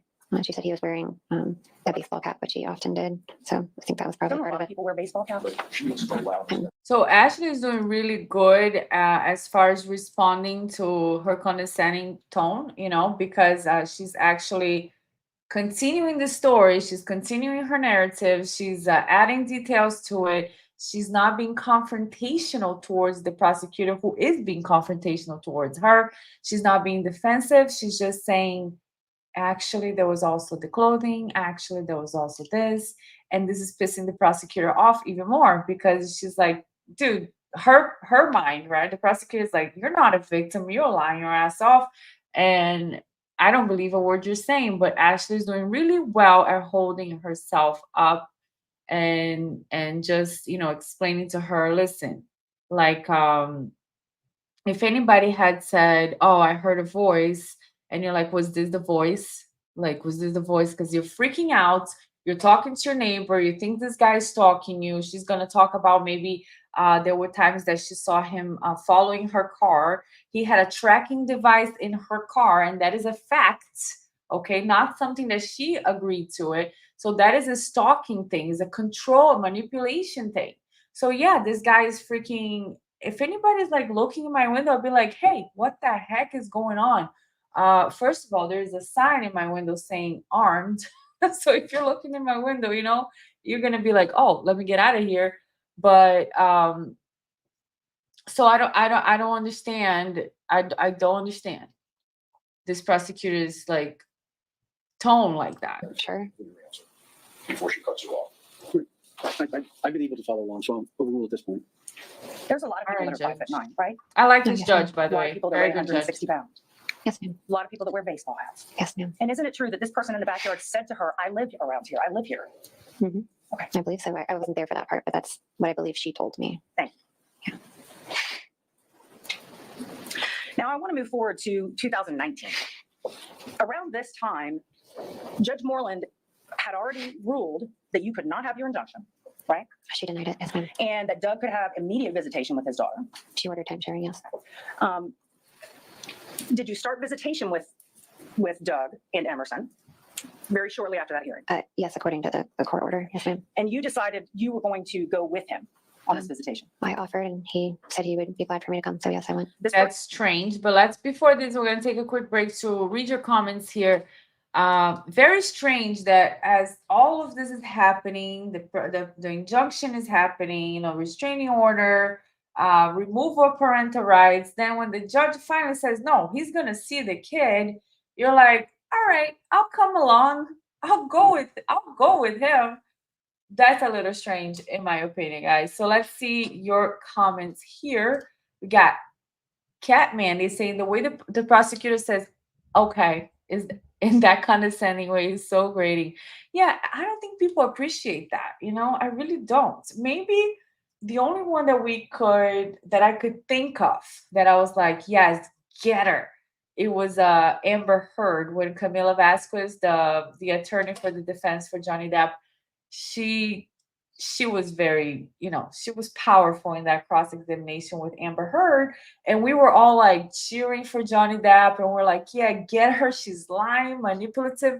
But at that point, we had seen the psychologist testify that she definitely had displayed malingering signs and that she had all these questionnaires and all these interviews. And we did not believe Amber Heard. Like, I did not believe Amber Heard at all.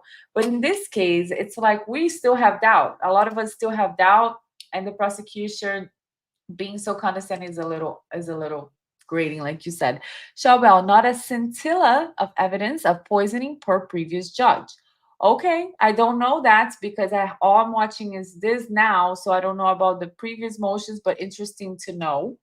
Wolfie says holes in the walls, etc. In the walls, holes in the walls. Yes, that is definitely another thing. And we're going to talk about, I think they're going to talk about something else in the redirect. I overheard when I was doing stuff today. I think that there is a history that he abused another woman in the previous marriage. So we're gonna see that. And if that's the case, like, case closed. You know what I mean? Like, case closed. Karina loves pink. Yes, and she put herself and her baby through some strange chamber thing. What chamber? What chamber thing, guys? What is going on? Shabelle, hyperbaric chamber therapy because of the poisoning. Okay. Okay, I see the type of person she is. I'm starting to get a picture here. Shabelle, control is motive. Okay, control is motive for her. For her, you're saying maybe because I was saying, what is the motive? What is the reason she's gonna do that? I don't know. Shoshana Grace, it's the perfect moment to show the prosecutor's entire demeanor. She's cruel. You can be good and professional without being horrible. Absolutely. There is no need for the extras. I don't think it's appreciated. He's such a cordial judge, Natalie Pirani, very personable. Yeah, I really like him. I really do. So far, great job. Okay, let me see where I stopped. Cat, Mandy, I think he knew. She thought he poisoned her tea. Then he sent her a TSAT. Seems like psychological abuse, like he was taunting or gaslighting her. I mean, if he poisoned the tea, he wanted her dead? Like, that's pretty strong. Didn't she have the tea analyzed, though? If she's trying to terminate his rights, she also wouldn't get any child support. The only reason for doing that is being afraid of his temper around her daughter. Oh, for going with him. Okay, that would be the only reason. Shabelle didn't notify Doug of baby birth. Removal of parental rights motion equals parental alienation to me. Yeah, that is very harsh. It's very extreme. So I'm thinking, wow, he's probably really scaring her. Wolfie Muse, he's better than Auntie Bev. Anybody's better than Auntie Bev. I said it. Karina, there was no poison in her system. Did she drink the tea? Or was it just inhaled? Shoshana, as a mother, if I was afraid of him, there's no way I would let my child go alone if I could be there. Okay, there you go. See, guys, you guys are mothers. I never had a baby, but I can only think of Whisper. Oh my God, I don't mean to compare. Better me than my baby. God forbid anything happen. Oh, that's so sad to think that people are in these situations, right? And it happens every day. Happens every day. Cat Mandy, I actually think her going with them during the first visitation makes a lot of sense. She's trying to protect her daughter and is worried about leaving him alone. Okay, you guys are right. I changed my mind. Now, see, that's why I love you guys, and you guys have to make the comments to help me understand because I was like, why is she going with him? But yeah, the baby, Bianca, the baby, the baby. Wolfie says, I have two cats. You hurt them, you're divorced, or oh my God, if you ever thought of hurting my dog, huh, I can't even think of that. No, no, don't even, let's not even get into this, guys, because the reason why I didn't even want to watch this trial is because they talk about that possibility and I can't even stomach that. So let's go to The person that you lived in a nightmare with, you decided to go with him on this visitation. Yes. now I understand. Now, the Judge Moreland hearing, when she ruled, she made it very clear that she did not see your side. Sustained. You had no faith that Judge Moreland was going to help you from that day forward. Overruled. You had no faith that Judge Moreland was going to help you from that day forward. I don't know. They'd say I thought she would never help me, but I mean, she denied the injunction. Yes. Yeah, if he did that, he's done.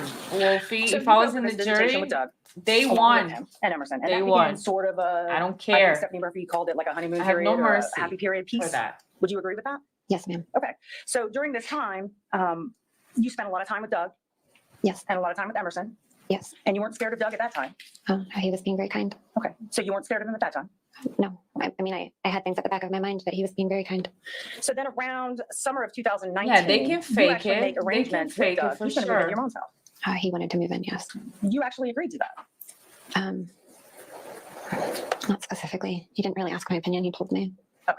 And then the date that he was supposed to move in, you made plans with him, Hold on. correct? Sir, who's crinkling the paper? Is I that Mr. love O'Keefe? this part. Sir, can you please stop? Thank you. Go Can you ahead. please stop, sir? So What during the this hell do you time, you're think this speaking with is? Doug, Yes. right? Yes. And you're talking with him about moving into your home. He was insistent that we needed to The move in answer is together. yes or no, please. You were talking with him. She interrupted the answer. If the question calls for yes or no, the questioner has the right to expect a yes or no, or I don't know, or I don't recall, as you- opposed to a narrative. You were speaking with Doug about him moving into the house Yes. and about his things being moved and when they were going to be moved. Yes, I'm sure. And at any time during this, did you say to Doug, no, you're not moving in? Yes. You said no. I'm sorry. You told him, no, he cannot move in? Yes, that's why he ultimately didn't move in. As I said, Okay. can't do this. Isn't it true that, in fact, you didn't tell him no, you just weren't available the day he was supposed to move in? No, that's not correct. Okay. So you're saying the day he was supposed to move in, he knew he wasn't supposed to move in? Is that what you're saying? We had a conversation that day, and I told him that I didn't want him moving in.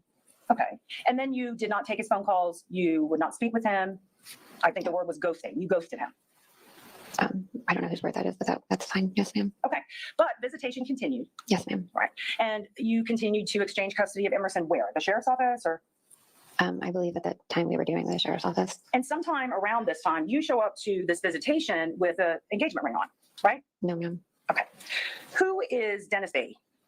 Dennis Beatty. Beatty. Who is that? He was a gentleman I dated at one point. And it was during this time you were dating him, right? After I told him not to move in, and then we started just doing time sharing with Emerson. Yes, after that, there was a period of time where we Okay. dated. Yes, ma'am. And isn't it a fact that Doug filed for a divorce after one of these visitations? I'm not sure when he filed for divorce specifically. He filed for divorce after he knew that you were dating this other man. Right. Once again, I'm not sure when he filed. How did he find out? Did you tell him you were dating him? No, ma'am. Right. How did he find out? I think he was stalking me. It wasn't the ring on your finger? It was not an engagement ring. Yeah. Well, it was a ring. Did he see the ring on your finger? I'm not sure what he saw. I wear rings all the time. So Doug files for divorce. And all of a sudden you file for well, you started a bunch of complaints, So correct? when is it About that she's his treatment of dating Emerson. another What you say, guy? his bad treatment of Emerson. Well, she started coming home hurt. It's a yes or no question. Did you The file baby's complaints about coming his treatment home of Emerson? hurt. Aw. Yes. And you eventually filed for another petition to get an injunction based on those incidences that you claim happened with Emerson. Yeah, Yes, hell yes. And you complained about the first time and nothing was done. Is that correct? With the police, no charges were filed, nothing was done.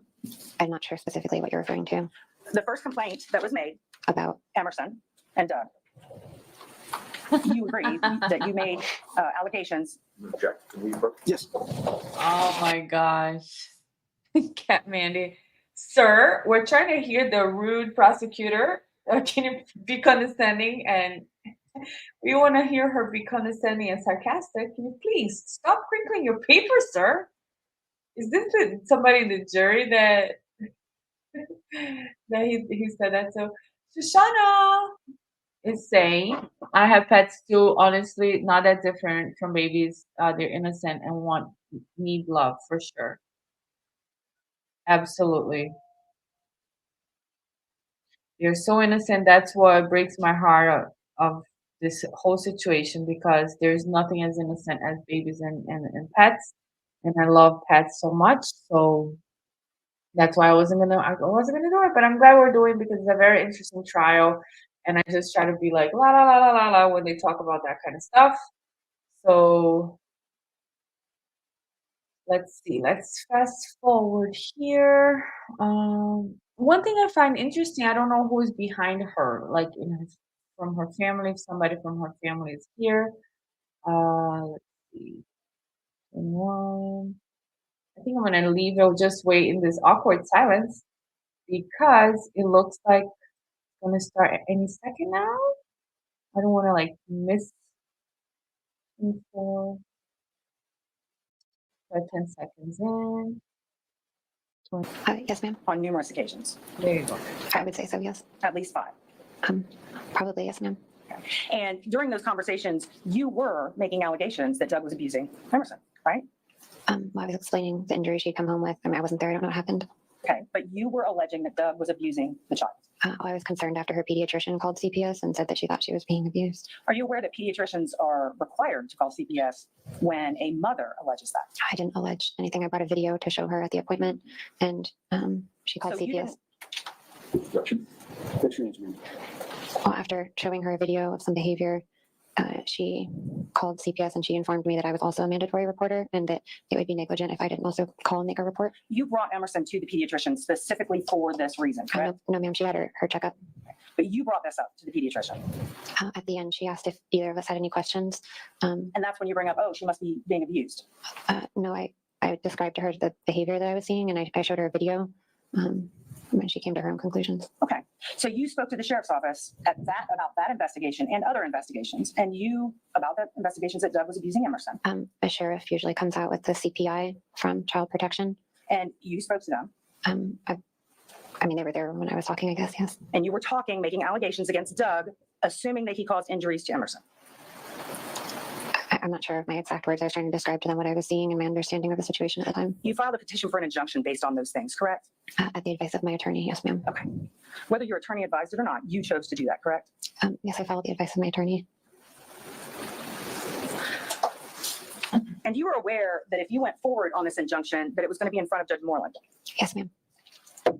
And this injunction hearing was supposed to take place on September 30th of 2020. Yes, 2020. Yeah, it got moved several times, but that was a date. Okay. So it was supposed to take place on that day, Yes, ma'am. and there were other things pending. Do you know what the other pending items were? Not specifically. Okay. I'm not sure what you're asking. One of them was Doug's request for a divorce, correct? Yes, we both filed for divorce at that point. Yes. So Mr. Benefield filed for divorce, you file an injunction petition, then you file for divorce, I filed for divorce first. Okay. And then you're scheduled to have this hearing on 9:30.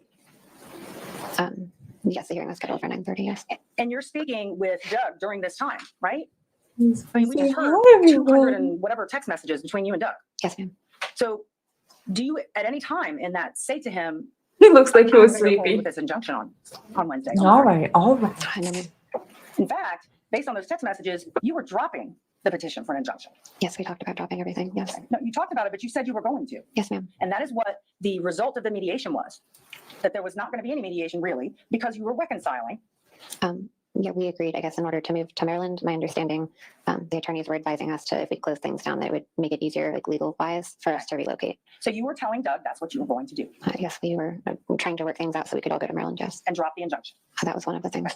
And you wanted him to drop everything, right? The motion to release the report, the dissolution of marriage, you wanted him to drop everything. No, we filed a joint stipulation so we could get the report. But then you asked him to drop that, didn't you? I know we kind of went back and forth with so many things. Okay. You never had any intention of not going forward on your injunction. Honestly, it was kind of one of those things that some days I thought that maybe I should, and some days I thought that I shouldn't. So during this 1 week before you shot Doug, you're talking and you're saying to him things like, oh, we're packing boxes, we're getting everything together. This whole time, you knew you weren't going to stop that injunction hearing. I hadn't decided yet. Okay. Your attorney testified that you were going forward on that injunction hearing. She was advising me to keep it. Okay.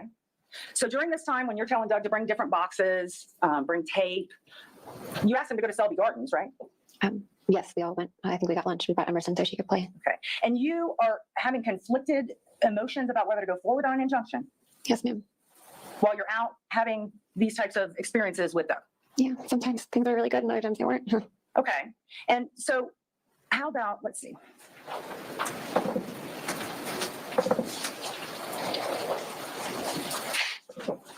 This is part of State's Exhibit 98. What the heck How do is you know what that? It's giving you clues, but I gotta guess. Real Housewives. Get real. Thanks, Shawbell. What is this? I'm gonna turn it down now. I should have turned it down. I'm taking it off of my ears.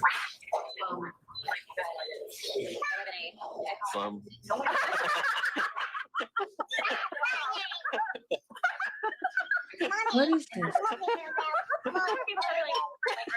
Oh, no, it's running out of time. House. Real house. White. Oh, housewives of. Real house. Oh. And this video was taken the week before. I was like, is this part of the trial? What the heck? Is this like, I don't have ads. I pay for YouTube. What the heck is that? You shot him, right? I don't know the exact date. When was? I mean, in your mind, it was very close to the time, correct? Yeah, I'm sure it was right around then. I don't remember when it was. And during this time that you were TikTok. having these text messages with I the did not know that. to move to Maryland, there's no violence going on. No. No, I guess not. No. he's not hitting you. No, ma'am. He's not choking you. No, ma'am. He's not shoving you around. No, ma'am. So this entire time, there is no violence going on. I don't know specifically what time frame you're talking about. I'm sorry. But during this, let's say from 2018 to 2019, when you're not living with him, I mean, if you classify violence as him, like, I'm asking Punching you me for or choking physical me. violence during this time. he could be rough sometimes. Did he ever punch you? Not during that time, though. Did he ever hit you? No, ma'am. Did he ever Don't use a weapon do against you that. during that time? Not during that time, no. So in between the time of 2019 to 2020, where you shot him, was there any physical violence? Like I said, sometimes he'd be a little rough, you know. But other than that, he never was physically. See, here's the thing, okay?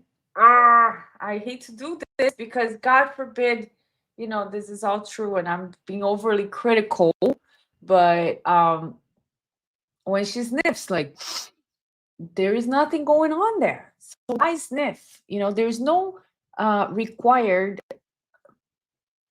reaction from her. She doesn't have to act any specific way for us to believe her. There are a lot of reactions to trauma, to post-traumatic disorder. There is no need for you to cry for us to believe you. And the fact that she sniffs, but there is no snot, it's weird to me. Okay. Like I said today, I went to church and I had a moment and I was crying and I was like this. It was like all over because I couldn't control that. So you don't have to cry, like, or if you're crying, cry, but don't be like, oh yeah, and then it's dry, you know. But I'm not saying I don't believe her. I'm just making an observation here. Violent. He didn't like punch holes in the walls or anything like that. No. So when I asked you if has he been violent, you said, well, he didn't punch holes in the walls. Look at her Is blink that what you rate. just said? Damn. That's what I just said. Yes, ma'am. That's So punching a subconscious hole in a wall to stress. you is a definition when I asked, was he violent? I The heard the definition of that is punching a courtroom hole is in a wall. cold. I think that is. Okay, well, I can I'm still sure it cry is, in the yeah. cold. I'm sorry. I don't want to be over judgmental. Hang on just a second.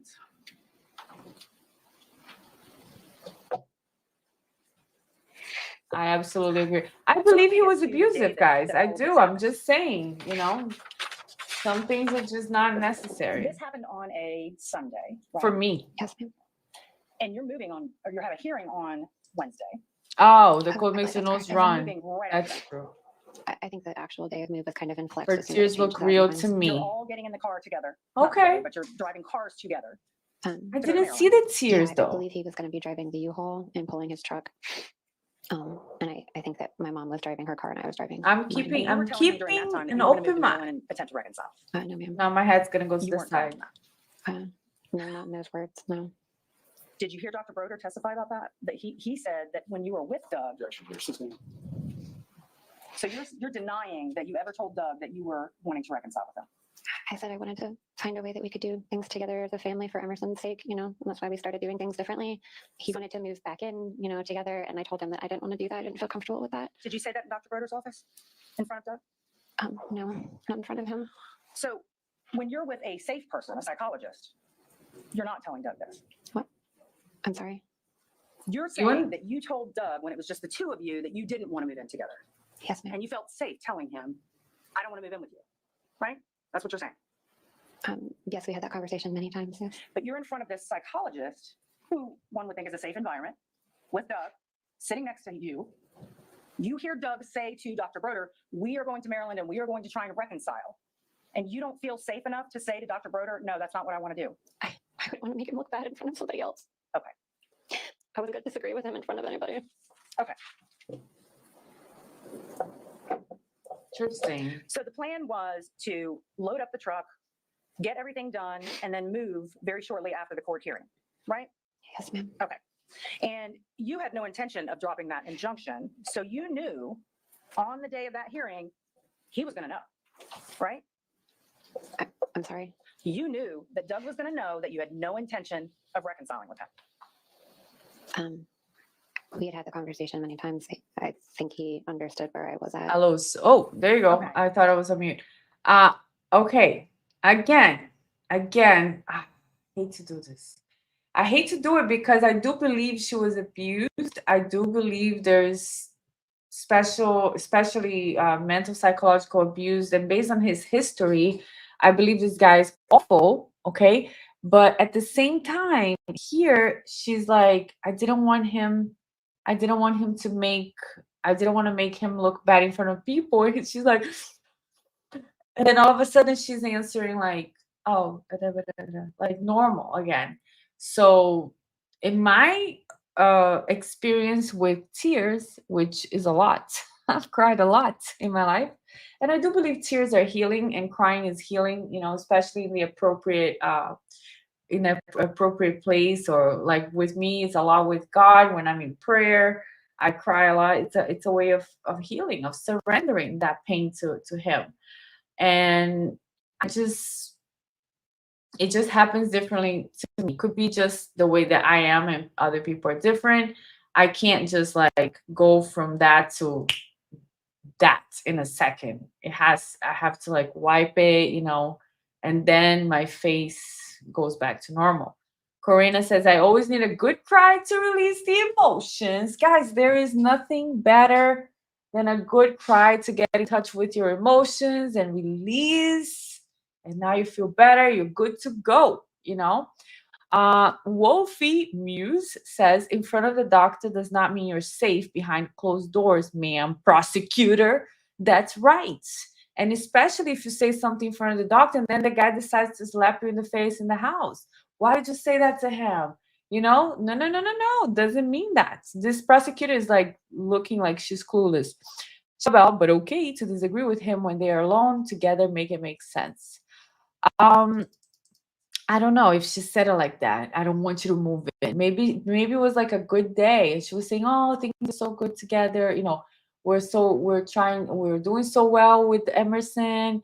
Maybe we should just leave things the way they are now."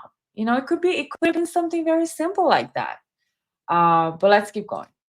You saw the text messages between you and him, right? Yes, ma'am. Would you agree that those text messages do not indicate that? It doesn't say we're getting back together, moving in together. It doesn't say we're not going to reconcile.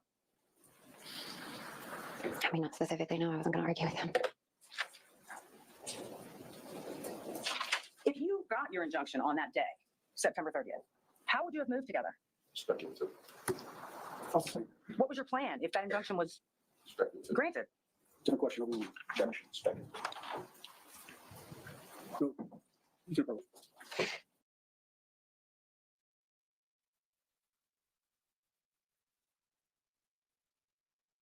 Okay, let me fast forward.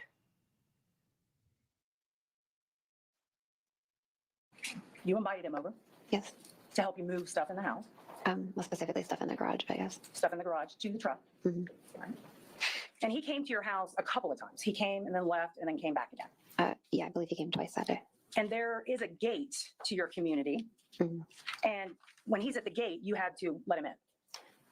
Sometimes, because he was frequent in and out, sometimes the gate remembers license plates, and sometimes it opens, and sometimes it doesn't.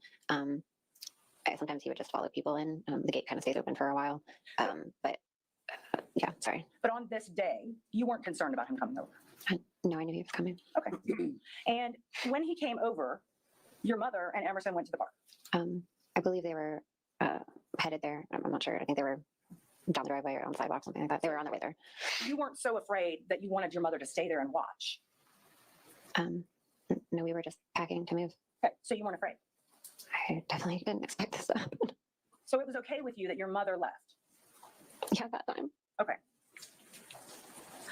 So if I heard you right during your direct, you said he bumped your shoulder twice. Body check. I don't know if that's what you called it. He walked into you with a box, right? Yes.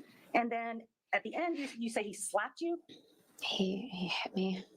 I wouldn't know how to classify it. He struck me. He hit me. Was his hand open or closed? I don't know, lady. What the hell? What kind of question And is that? That's those things, stupid. you claim that you thought he was going to kill you. He had never hit me before. Okay. And you thought he was going to kill you. He wouldn't let me leave. I tried to leave. He stopped me. The question is, you thought he was going to kill you.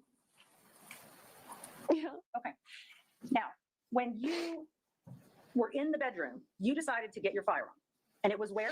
It was in a storage bin on top of the laundry basket. Okay. So I'm going to show you. Okay, see, Exhibit guys, 52. this is the change I'm talking about. Okay, again, all right. Wolfie's saying just wait. Okay, I'm gonna wait. Let's go. If you could turn around and look at that. Where was your firearm? It was in the bin on top of the basket. Here. That's the basket. Where was the bin? It's that right on top. Okay. So it was in here. Yes, ma'am. Why would you have a firearm in there? I had just emptied all the furniture and everything out of my room, and it was kind of like what was left from my drawers, and so it got put into a bin. Okay. And that was not your only firearm in that room, correct? Correct. You had a firearm in the closet. My carry gun was in my backpack, which was my purse at the time. So in this room, with a mattress and a broom and a hamper, you had two firearms. Yes. So you go into the room and you grab your firearm. Is it in a holster? I don't remember. Okay. And you claim that Doug does what? He came and slammed the door open. He was standing in the doorway. He said, "You're fucking done." He said, "You're fucking done." And that made you fear for your life. Yeah. Can we turn the lights up, please? Thank you. So he says you're fucking done, and you point the gun and you shoot. I held it out in front of me first so he could see it. And I said, "Stop." Judge, if I could have her step down so she can demonstrate. If you could just come down. What? That's crazy. So Doug opens the door. And Doug She has no tact with the lady, right? She's just like, come down, do this. He said, "You're fucking done." And I held the gun out in front of me and said, "Stop." We got into this like fighting mode. We literally like turned sideways. And he was like moving around with his like arms in his hands. And he started inching forward towards me. So why do you call it a fighting? She's getting stance? too Well, close to the defendant, by the way. I don't know, ninja or something, I don't know. Okay, so he's standing there, he turns to like this and starts moving his arms around. Oh my God. What was he doing? What the hell? I mean, look at this. That is so condescending. The prosecutor's like, oh, so he was doing this? Like that movie, the guy's dead and they take him to a party. I forget the name. Weekend at Bernie's. He was doing this. That is so condescending. So she's violating Ashley's personal space, right? She's getting extremely close to Ashley, being aggressive, right? With her aggressive tone of voice, being sarcastic, like, oh, so he was moving like this. Tell me. And she is obviously in distress, right? Whether the prosecutor believes her or not, even if she doesn't believe her 99%, it's so inappropriate to be doing this. Because if it's a real victim, even watching this, it sets a very bad precedent. Very bad precedent to put this person in this position.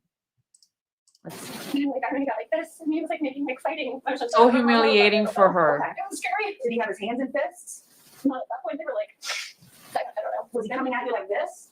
Stop getting close to her. Okay, so he lunged. Was his fist up when he lunged? I don't remember. Stop So you attacking start her. shooting, and he does what? I think I'm coming at me. Okay, so Get he away shoots him, from her. and he falls down. Too On his close. back. I would object to that. Okay, where do his legs go? In the air. How high in the air? I don't know. Do they go over his head? It's a traumatic experience, bastard. How is she supposed to remember And he that? was still shooting at the time. I don't remember.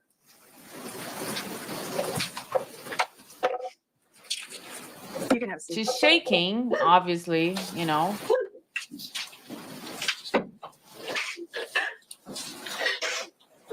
But the nose is dry, in my opinion. Okay? So after this incident, you claim that you had swelling to your face, right? I'm trying to be as honest as I can, guys. So now she's doing a breakdown. Okay. That type of cry is the cry that really releases a lot of tears. Hold on a minute.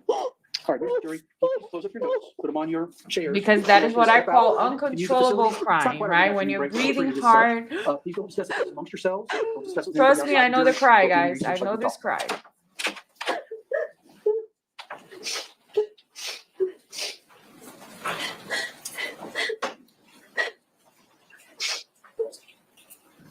All right, Jerry, Pause here real quick. We're going to continue watching this part, but let me just pause to read some of your comments. Sadie, 1017, this is the whole case. It all depends on the jurors if they believe her testimony. Absolutely. Yeah, this is the whole case.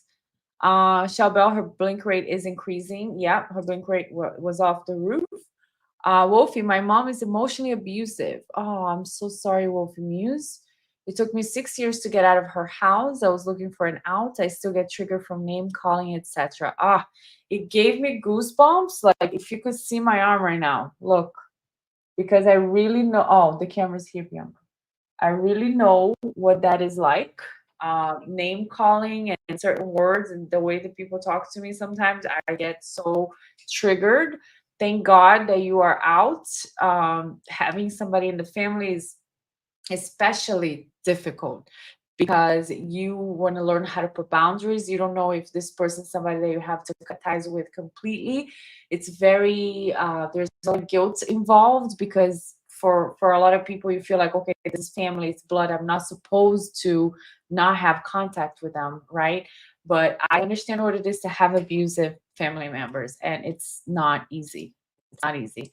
I had to marry my ex-husband as an out, but I took my chance, right? I'm so sorry to hear that. Shabelle had said before, remember they were not living together. Okay, so let's see.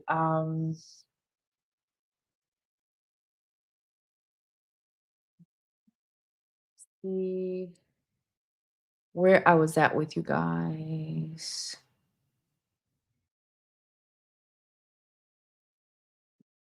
Okay, here you go. Shoshana Grace says, if there are tears, they say they're crocodile tears if they aren't enough tears. They say she's faking. It's tough. It seems her behavior is very characteristic of a victim of TV. It seems to me she's a textbook victim of domestic violence, except for the lack of tears, which is not a requirement. And that's what I keep saying, right? If I was to create a, a character, okay, if I was to create a character that has gone through trauma, has gone through domestic abuse, I would say, do this exactly what she's doing: looking down, avoiding eye contact, apologizing, trembling, shaking, um, having a very meek, timid presence, almost as if you are disappearing from the world. You don't want to be seen. Um, Calling people ma'am, being very respectful to authority because everybody's above you because you have been abused. All of the things, shaking, not remembering things, having lapse in memory because of trauma, shock, all of the things that she displays are a textbook. Sometimes, because of that, and because I'm very suspicious overall of people, I think it's too much, too perfect. And then the lack of tears when she's doing the uncontrollable crying phase, which is not necessary, right? If she had done the whole thing without crying, without doing those moments of crying, I would have believed her anyways. I still believe her because I believe he was abusive based on his history. Based on his history, I believe he was abusive. But as far as her testimony goes, I believe everything. But the thing is, when she does the face, like, "Ah," which I understand that cry, guys, the uncontrollable crying, and there is no tears, even when she sniffs, it's dry. That is weird to me because you don't need to do that. You don't need the cry for us to believe you. Wolfie said this is bold from the probably the prosecutor, right? The prosecutor is being very bold, but not. I don't like it at all. Shalbel, I personally don't believe her story of the shooting. Okay, Christina Arriaga Rico, great name, nice on the tongue. Christina Arriaga Rico. It's the first time she speaks about what happened that day. Okay, Wolfie said she launched at Ashley. I would have objected to that. I would have objected to that. Um, this is the first time she has ever spoken about the story. Antidepressants can stop tears. Okay, such as Lexapro, sertraline, Wellbutrin, Adderall, etc. But my question to you is, then you would still make the face, like you would still have that you know how when when you're crying very deeply, you have the difficulty to breathe, and you're like, you make the face. Would you still do that, but then not have the tears because of the antidepressants? I would be curious about that. Cat Mandy Eva testified about Doug teaching her, okay, about Doug teaching her defense techniques and how to take someone's weapon from them. I think the arm thing might have been done to disarm her. Okay. Yep, that's true. Wolfie Muse. I love my now husband who will defend his life for me if he had to. That's amazing. Amazing. I'm so happy for you. Shelbel, but Kat, he was doing the arm thing, not her. Right, but if he was doing the arm thing, it could have been to try to take the gun away from her because she was holding the gun, right? Oh, okay, you already corrected, Shelvel. Christina, okay, you already said that. I already said that, I already read that. That type of cry seems like a panic attack. Okay, that would make sense. I've had that before. Tears don't always fall, but it's a gasping cry, like you can't get enough air. All right. Thank you, Kat, because that really gives me a lot of perception. It's something I don't know about. Never had a panic attack like that. So that makes sense to me if you had experience with that and you can testify to that. Rosebud, she's lying. All right, Rosebud. I guess you picked your team. Dumpling, there is no contradicting evidence to suggest that she is lying, in my opinion. Yeah, there is no, I mean, really, there is no. I mean, everything that she has gone through and and the things that she tried to do to protect herself, everything makes sense. Like I say, she's a textbook victim of domestic violence. Natalie Pierani, honestly, I only cried in private when I was married. To this day, uh, I can describe the abuse with a straight face. Yes, and that is something people are very. It's also a psychological trait that we're able to present to the world, even a traumatic incident. I can tell you how my mom died and how it was very tragic with a straight face. But you guys have not seen how much I've cried or still cry and how much pain I still have from that. So one thing doesn't mean the other. Like just because you don't have that face and the cry, the tears, doesn't mean that you don't have the pain and the trauma. Natalie, but I can't make eye contact and I speak in third person. Interesting, very interesting. Cat Natalie's saying, I have to try to pay attention to that. Um, yep, I can. Medical examiner said she shot him from at least 3 feet away or more. So that's something that probably they say it's not. I don't know. I don't know what conclusion we get from that. Bell, 3 feet isn't that far, right? And if he was lunging at her, and he wouldn't let her leave the house, you know, I don't know. Bell, poisoning and abuse to child accusations were false. That's lying to me to gain advantage in courts. Okay. Okay, so how do we know that, Bell? How do we know? Let us know. Okay, so let's keep going. This is gonna be still great. We're going to continue. Okay, so she does say sorry, which is a very good trait for an abusive victim because we over apologize when we are used to that. Yes. And she continues to cry as people leave, and people are leaving, and some of the people leaving are not believing her. They're like, yeah, right. But she's definitely shaking. The hands in front of the body is also a sign of like protection, right? Because we have vulnerable parts, just like animals. You know, when the animals show us their belly, the dog likes a belly rub. This is the most vulnerable part of the dog, because for animals and us, we are animals. The neck, the belly is like where animals could attack us.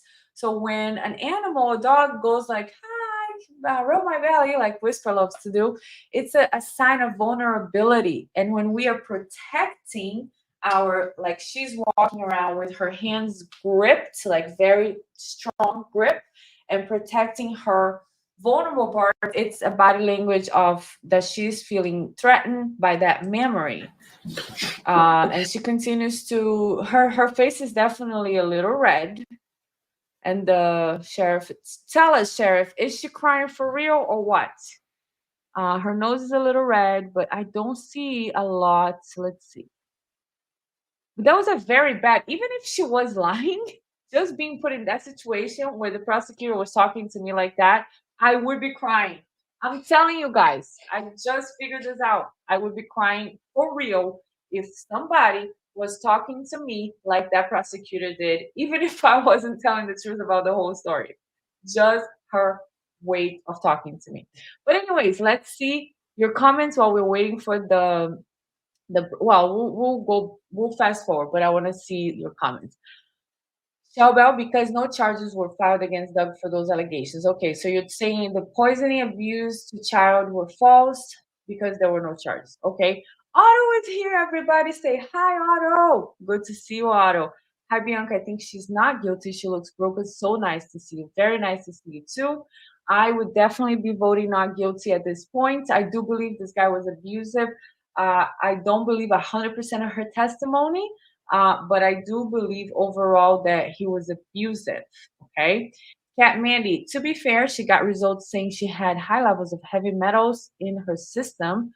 Those types of tests aren't always accurate, but she might have reasonably thought she was poisoned. So that would have been just by smelling the tea, because I don't believe she drank the tea, right? Love your hats. Thanks so much. This hat is from Brazil, from Rio. When I went to see the Christ, the statue, that's what I bought it. Isn't it cute? Look. Anyways, So Dumpling, she mentions hazmat. Was that covered in pre-trial or did did it never come up before? Dumpling, my friend, I'm so late in this trial that I don't know. I did not watch the pre-trial. I'm trying to catch up with the trial, and then I'm gonna release some videos for you guys, but I don't know about that. She does mention the hazmat. When the prosecutor asked her, she said the hazmat lady, and the prosecution cut her off. Wolfie says, agree. My mom is like the prosecutor. Oh, I'm so sorry, Wolfie. I get it. I get a little bit of it. I'm not gonna get into it right now. Maybe another day we'll have a private chat, but it's not easy.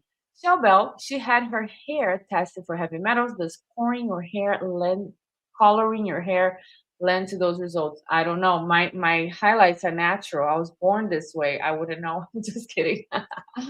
Rosebud, no tears, another areas. That's strong, huh?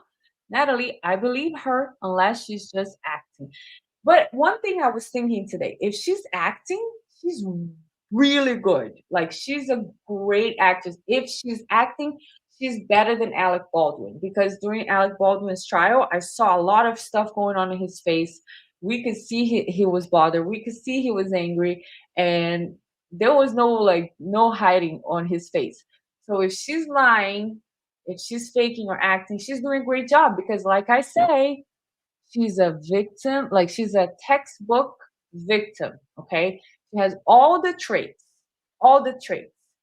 The only reason why sometimes I don't believe her is because to me it's overdone. She over apologizes. Wait. But when she over apologizes, it doesn't even seem natural to me. But this is all my gut feelings, okay, guys? I don't have facts. I'm not telling you the truth. I don't have the truth. I'm not the truth. I'm just telling you my gut feeling, okay?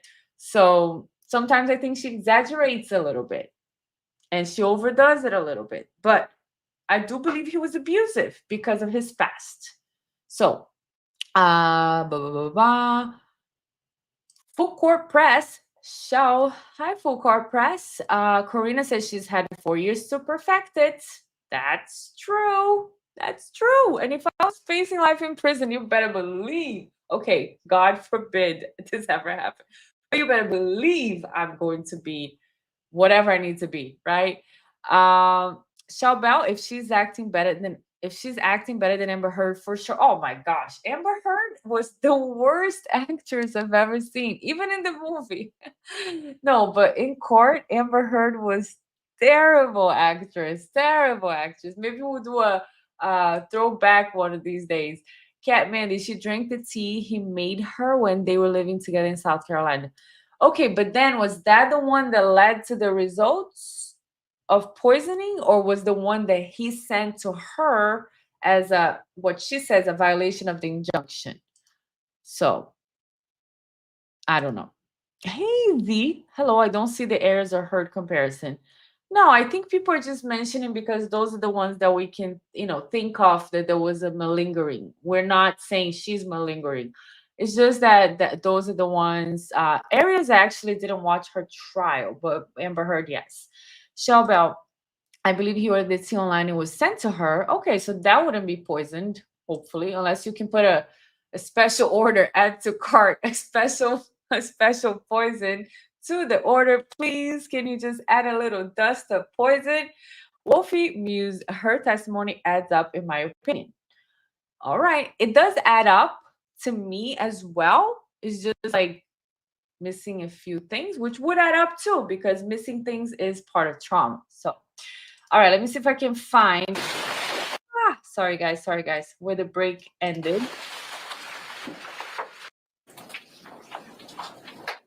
Oh, and by the way, this judge reminds me of Jim Gaffigan from Far Away. Every time I'm like, Jim Gaffigan as a judge. I love it. Jim Gaffigan's my favorite comedian. So anyways, let's keep going. October of. Oh, that's a picture I did not see. Let me see. But you can't fake the grief muscle, and it has happened many times. That is true, Hazy.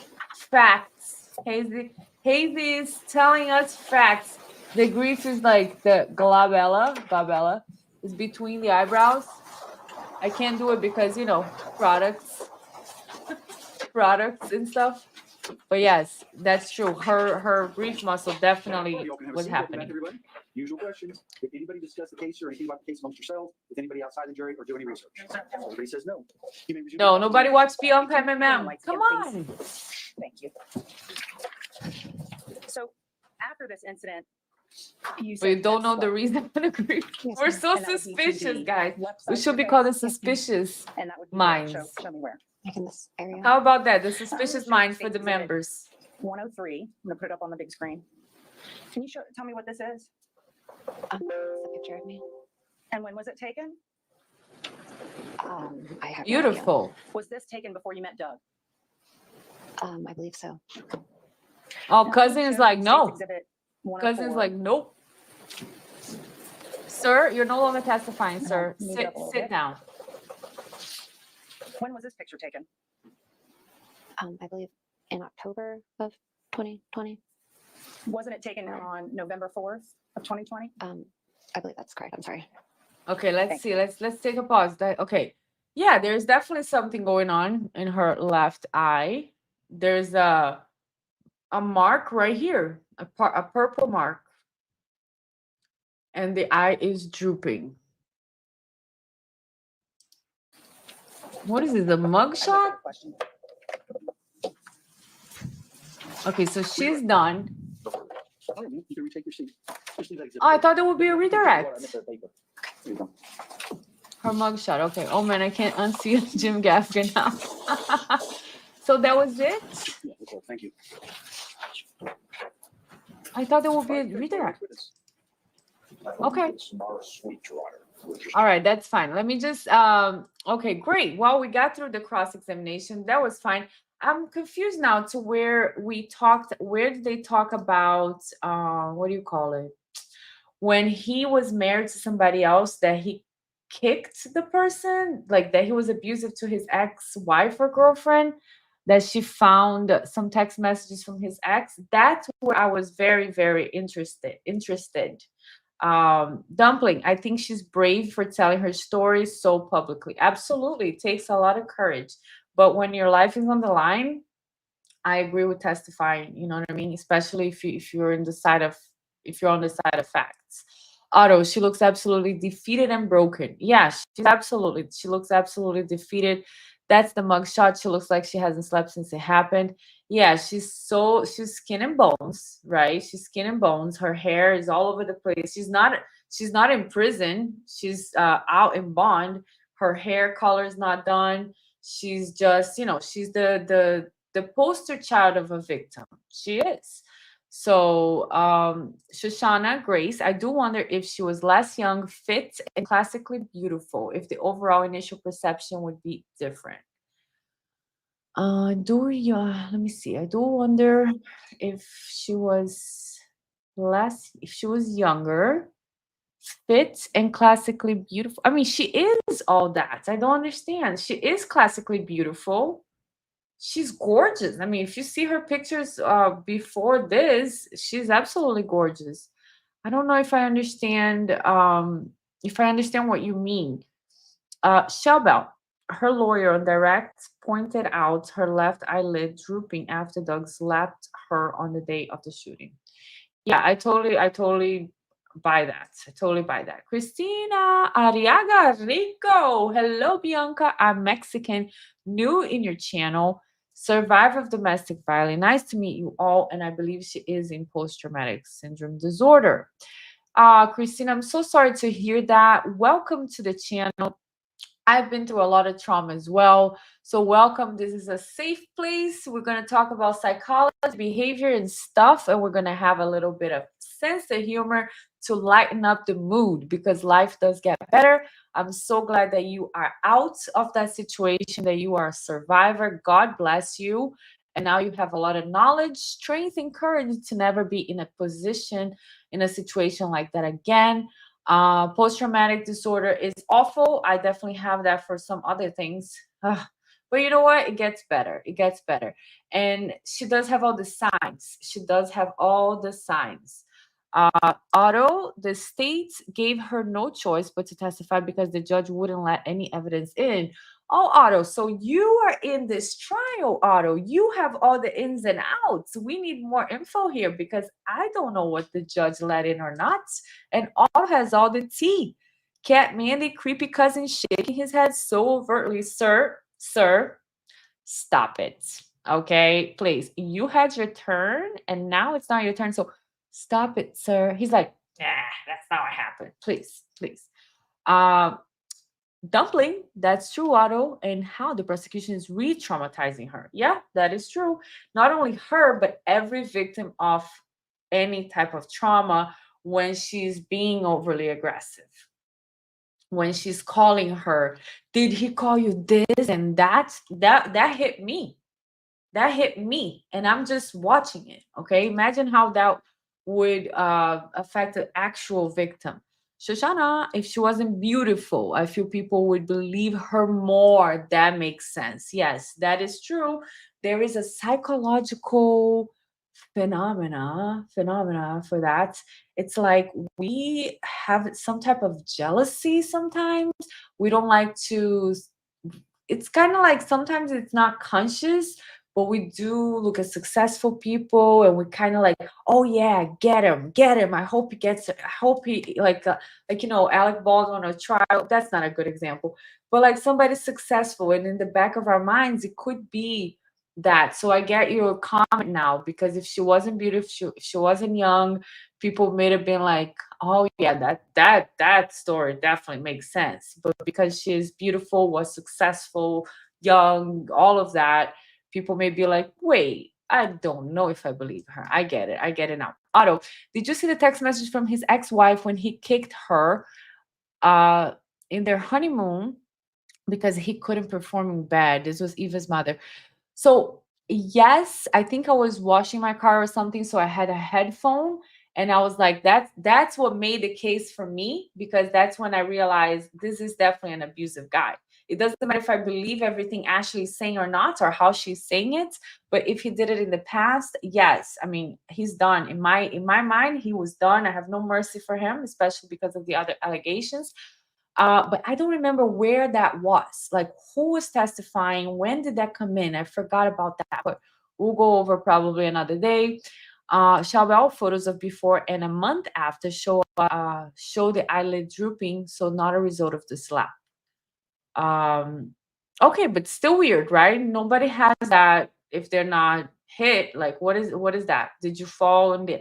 What was the testimony that it was Colin? Colin Albert said he fell on the ice and then he fell with his fists. So did she fall with her face? Like that doesn't make any sense. Blah, blah, blah, blah, blah. Otto, he was trained in several different martial arts. I believe he almost kicked the gun out of her hand, and that's why she shot. That's when she shot him in the leg. She wasn't even holding the firearm correctly; it was jammed. Yeah, okay. But Ashley admitted that Doug never hit her. No, she said this was the first time he had hit her. So he did hit her. That's when the prosecutor was like, was his hand open or closed when he hit you? So I think the day that she shot him, he hit her. So I was looking at some comments from yesterday, and there was some interesting comments on the YouTube channel. Some people believe, some people don't. So I have this one saying, I don't believe one iota of this girl. I do think she has mental illness. I won't spread my personal experiences.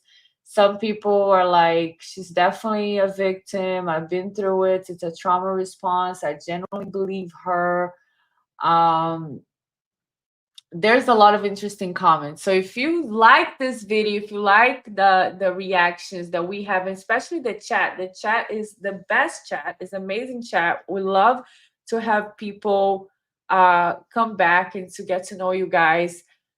Leave a comment and like and subscribe and help the channel grow. But let me continue reading here your final comments. Cat, Otto, that makes sense. Joshing you, hey, Joshing you. How are you? Where did you come from? Good to see you. A kiss with a fist is a better than none. No, it's not.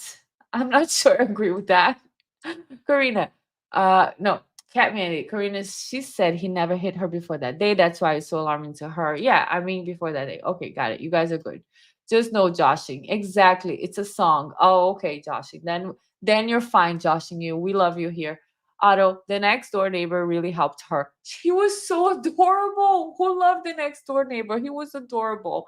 She ran to get help immediately. The next door neighbor knew she was abused. She was hysterical. I did hear that. The judge refuses to play the 911 call. They did play the 911 call. Dumpling, he was rough with her, she says. His psychological abuse included threats. His text even said, "You don't want to see the warrior side of me." Yes, I saw that. Life with Bear, RIP. I think she's innocent, but will be found guilty. Really? Wait a second. For her to be found guilty, don't we have to have all the jury agree that she's guilty? I think I wouldn't be able to. Honestly, I wouldn't be able to. So for 12 people to find her guilty, I think it's like a long shot. He wasn't going to stop. He had her cornered into a room. Also, she shot him in the chest, not in the back. Did you hear her in the 911 call? I heard her in the background when the neighbor was talking to the 911. So yeah, she was hysterical. Caitlin, I believe her. I've been in similar situations, and hearing her brought back so much anxiety and trauma. I'm so sorry. I'm so sorry to hear that, Caitlin. Okay, so that's what I'm saying. I'm getting a lot of different opinions. Some people are saying definitely they believe her. Some people are saying no way.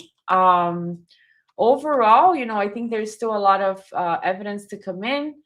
Well, actually, we are already in the defense's case, if I'm not mistaken. Yeah, because that's when she